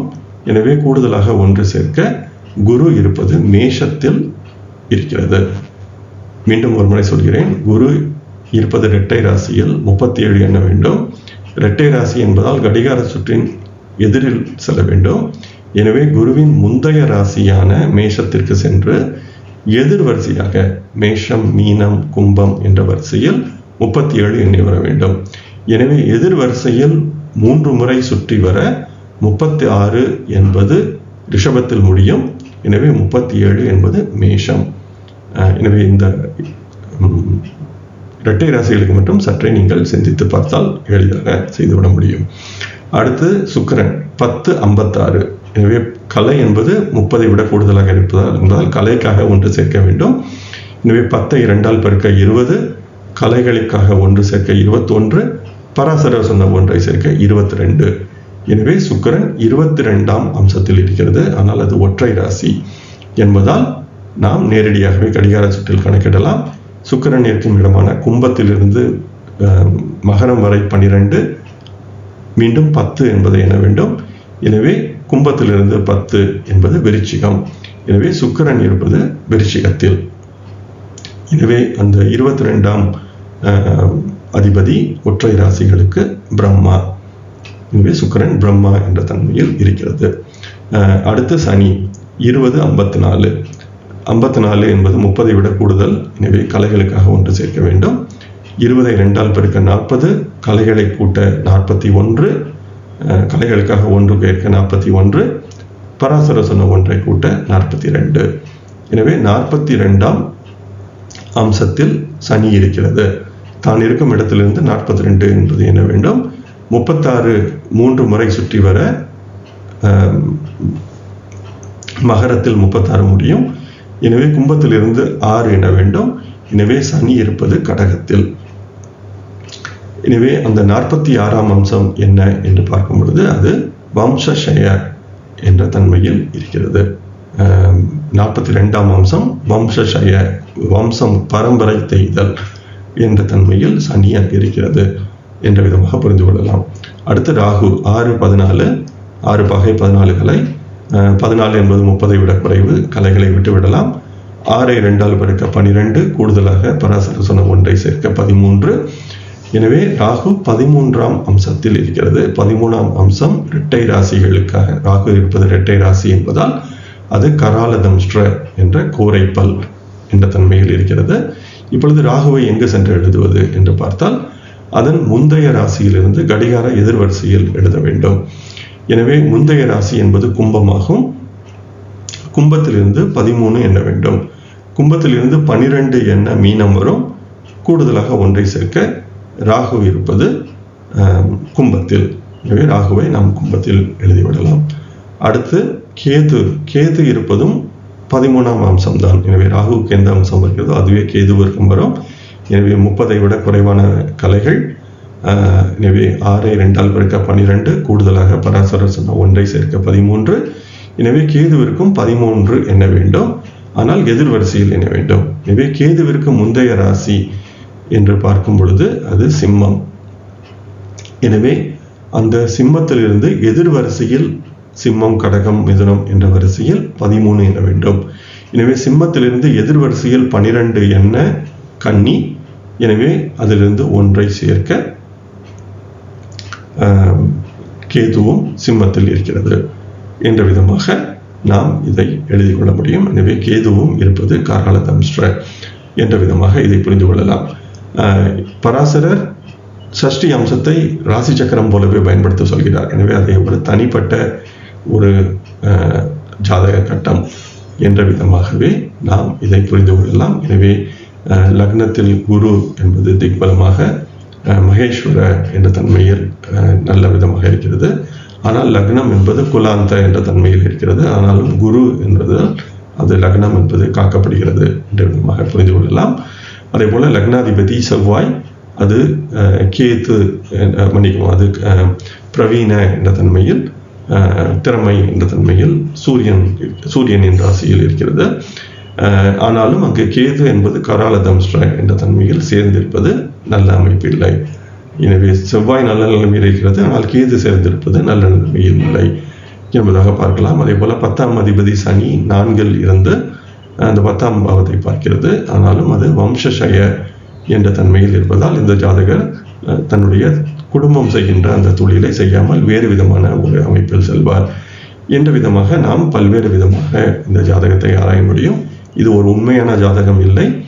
எனவே இதில் நாம் இந்த ஜாதகத்திற்கான விளக்கத்தை நாம் தேடப்போவதில்லை. ஆனால் இந்த சஷ்டி அம்சத்தில் 12ஆம் பாவம் என்பது மிகவும் முக்கியத்துவம் பெறுகிறது. எனவே இதை நாம் ஒரு ஜாதக பலன் என்று பார்க்காமல் இந்த கர்மாவை பற்றிய புரிதல் எப்படி கொண்டு வருவது என்று பார்ப்பதற்காக சஷ்டி அம்சத்தில் 12ஆம் பாவம் முக்கியத்துவம் பெறுகிறது. எனவே இந்த இடத்தில் காலபுருஷ 12ஆம் பாவமே இவருக்கும் 12ஆம் பாவமாக வந்து அந்த அதிபதி என்பது லக்னத்தில் இருக்கிறது. எனவே இந்த கர்மா பற்றிய புரிதல்களை தேடுதலை இந்த அனந்தமய கோஷம் என்ற தன்மையில் தேடுவதற்கு சஷ்டி அம்சம் என்பதும் பயன்படும். எனவே அதையும், அதாவது இந்த பிறவி என்பது இவருக்கு சென்ற பிறவியின் தொடர்ச்சியாக எப்படி இருக்கிறது என்பதை ஆராய்வதற்கும் இந்த சஷ்டி அம்சம் என்பது பயனுள்ளதாக இருக்கும். அடுத்த பதிவில் பராசரர் இந்த அம்சங்களை எப்படி பயன்படுத்துவது, அதே போல இதற்கு அடுத்த அத்தியாயமும் பராசரர் இதை பற்றியே தொடர்ந்து பேச இருக்கிறார். அப்பொழுது இதை பற்றி நாம் மேலும் விரிவாக ஆராய முடியும். வாருங்கள், அடுத்து இந்த பதிவை இத்துடன் நிறைவு செய்வோம். இத்துடன் நான் இந்த பதிவை நிறைவு செய்கிறேன். இந்த பதிவில் சஷ்டி அம்சம் பற்றிய அனைத்து ஸ்லோகங்களும், சஷ்டி அம்சத்தை எப்படி கணக்கிடுவது, அதே போல பராசரர் சொன்ன அந்த சஷ்டி அம்ச அதிபதிகளின் தன்மைகள் யாவை, அவற்றை நாம் எப்படி புரிந்து கொள்வது போன்றவற்றையெல்லாம் பார்த்திருந்தோம். ஆனாலும் சஷ்டி அம்சத்தை கட்டமைப்பது என்பது சற்றே கடினமான ஒன்று. நான் ஏற்கனவே சொன்னது போல ஒரு ராசியை நாம் 60 பகுதிகளாக செய்யும் பொழுது 2 நிமிடத்திற்குள் லக்னம் என்பது மாறிவிடும். 2 நிமிடம் கூட தேவையில்லை. எனவே லக்னம் என்பது இந்த அம்சத்தின் மாறுகின்ற அந்த புள்ளியில் ஒரு 10 செகண்டுக்கு முன்பாக இருந்தால் கூட, பிறந்த நேரம் சற்றே தவறாக இருந்தால் லக்னம் என்பது அடுத்த அம்சத்திற்கு கூட சென்றுவிடும். 2 நிமிட வேறுபாடு என்பது கூட தேவையில்லை. எனவே இந்த பிறந்த நேரம் துல்லியமாக கணக்கெடுத்தல் என்பது மிகவும் இன்றியமையாதது. அதே போல நாம் பயன்படுத்துகின்ற அயன அம்சம் என்பது மிகவும் இன்றியமையாதது. நான் ட்ரூ லஹரி என்று சொல்லப்படுகின்ற அம்சத்தை பயன்படுத்துகிறேன். ஆனாலும் பல்வேறு விதமான அயன அம்சங்கள் இருக்கின்றன. எனவே எது சரியான அயன அம்சம் என்பதும் பல்வேறு விதமான வாதங்கள் இருக்கின்றன. ஆனாலும் லஹரி அயன அம்சம் என்பது ஓரளவு துல்லியமாக இருக்கிறது என்பது பலரும் சொல்கின்ற கருத்து. அதே போல திருக்கணித முறையில் கிரகங்களை அமைத்துக் கொள்வது மிகவும் இன்றியமையாதது. எனவே கிரக நிலைகள் தவறாக இருந்துவிட்டால் சஷ்டியாம்சம் என்றவற்றையெல்லாம் தேடி பார்ப்பது தேவையில்லாத வேலை. எனவே அது முழுவதும் தவறாகவே இருக்கப் போகிறது. எனவே இந்த 3ம் சஷ்டியாம்சம் என்பதை கட்டமைப்பதற்கு மிகவும் இன்றியமையாதது. நான் ஏற்கனவே சொன்னது போல, யாருக்கேனும் ஆர்வம் இருந்தால் ஸ்டார் அகாடமியில் நாம் ஒரு சில ஜாதகங்கள், அவருடைய வாழ்வில் இருந்த அனைத்து செய்திகளும் தெரிந்தால் அந்த செய்திகளை பயன்படுத்தி நாம் இந்த சஷ்டி அம்சம் என்பதை அமைத்து இது பற்றிய நாம் ஆராய்ச்சிகளை தொடரலாம். உங்களுக்கு தெரிந்த அவருடைய வாழ்வில் நடந்த அனைத்து செய்திகளும் உங்களுக்கு தெரிந்தால் அதையும் பயன்படுத்தி இந்த சஷ்டி அம்சத்தை கட்டமைத்து நாம் இதை பயன்படுத்திக் கொள்ள முடியும். ஜெகநாத ஹோராவில் 4 விதமான சஷ்டி அம்சம் தரப்பட்டுள்ளது. அதில் நீங்கள் 3ஆவதாக தரப்பட்டுள்ள சஷ்டி அம்ச வகையை பயன்படுத்த வேண்டும். எனவே சஷ்டி அம்சம் எப்பொழுதும் மேஷத்திலிருந்து துவங்குகின்ற அமைப்பு உண்டு. மேஷத்திலிருந்து கடிகார சுற்றிலே எப்பொழுதும் இயங்குகின்ற, அதாவது தொடர்ந்து ராசி மண்டலத்தை தொடர்ந்து 12 12 12 என்று சுற்றி வருகின்ற சஷ்டி அம்ச வகை உண்டு. அதுவே ஜெகநாத ஹோராவில் டிஃபால்ட் அமைப்பாக இருக்கிறது. 2ஆவதாக மேஷத்திலிருந்து எப்பொழுதும் மேஷத்தில் அனைத்து ராசிகளுக்கு, அனைத்து இப்பொழுது சந்திரன் சிம்மத்தில் இருந்தாலும் மேஷத்திலிருந்தே துவங்கும் அந்த சஷ்டி அம்சம். அது போன்று ஆனால் ஆண் பெண் ராசிகளுக்கு கடிகார எதிர்ச்சுற்றில் செல்கின்ற தன்மையான அமைப்பில் 2வது இருக்கும். 3வது சஷ்டி அம்சம் என்பது அதிபதியிலிருந்து எதிர்ச்சுற்றில் நேர்ச்சுற்றில் செல்லும் என்பது போன்று பல்வேறு வகையாக இருக்கிறது. எனவே நீங்கள் ஜெகநாத ஹோராவில் சரியான சஷ்டி அம்ச அமைப்பை தேர்ந்தெடுத்துக் கொள்வதும் இன்றியமையாதது. எனவே இந்த சஷ்டி அம்சத்தில் பல்வேறு விதமான வேறுபாடுகள் உண்டு. அதே போல அதிபதிகள் சுபரா அசுபரா என்பதை பற்றியும் நாம் பார்த்தோம். எனவே இது ஒரு ஆராய்ச்சிக்குரிய ஒரு வர்க்க சக்கரம். ஆனால் பராசரர் மிகவும் இன்றியமையாததாக இந்த சஷ்டி அம்சம் பற்றி பேசியிருக்கிறார். எனவே நாம் அனைவரும் சேர்ந்து நமக்கு தெரிந்த ஜாதகங்களில் இந்த சஷ்டி அம்சத்தை சரியாக பயன்படுத்தி பார்த்தால் மட்டுமே இதன் பற்றிய உண்மை என்பது நமக்கு தெரிய வரும். நாம் அனைவரும் சேர்ந்து முயற்சித்தால் நிச்சயமாக முடியும். வாருங்கள், அடுத்த பதிவு இந்த அத்தியாயத்தின் இறுதி பதிவாக இருக்கப் போகிறது. என்னுடன் இணைந்து நீங்கள் அனைவரும் இந்த பிருகத் பராசர ஹோர சாஸ்திரத்தை கற்கும் முயற்சியில் இணைந்து பயணித்து வருவதற்கு மிக்க நன்றி. வாருங்கள், தொடர்ந்து பயணிப்போம். நன்றி, வணக்கம்.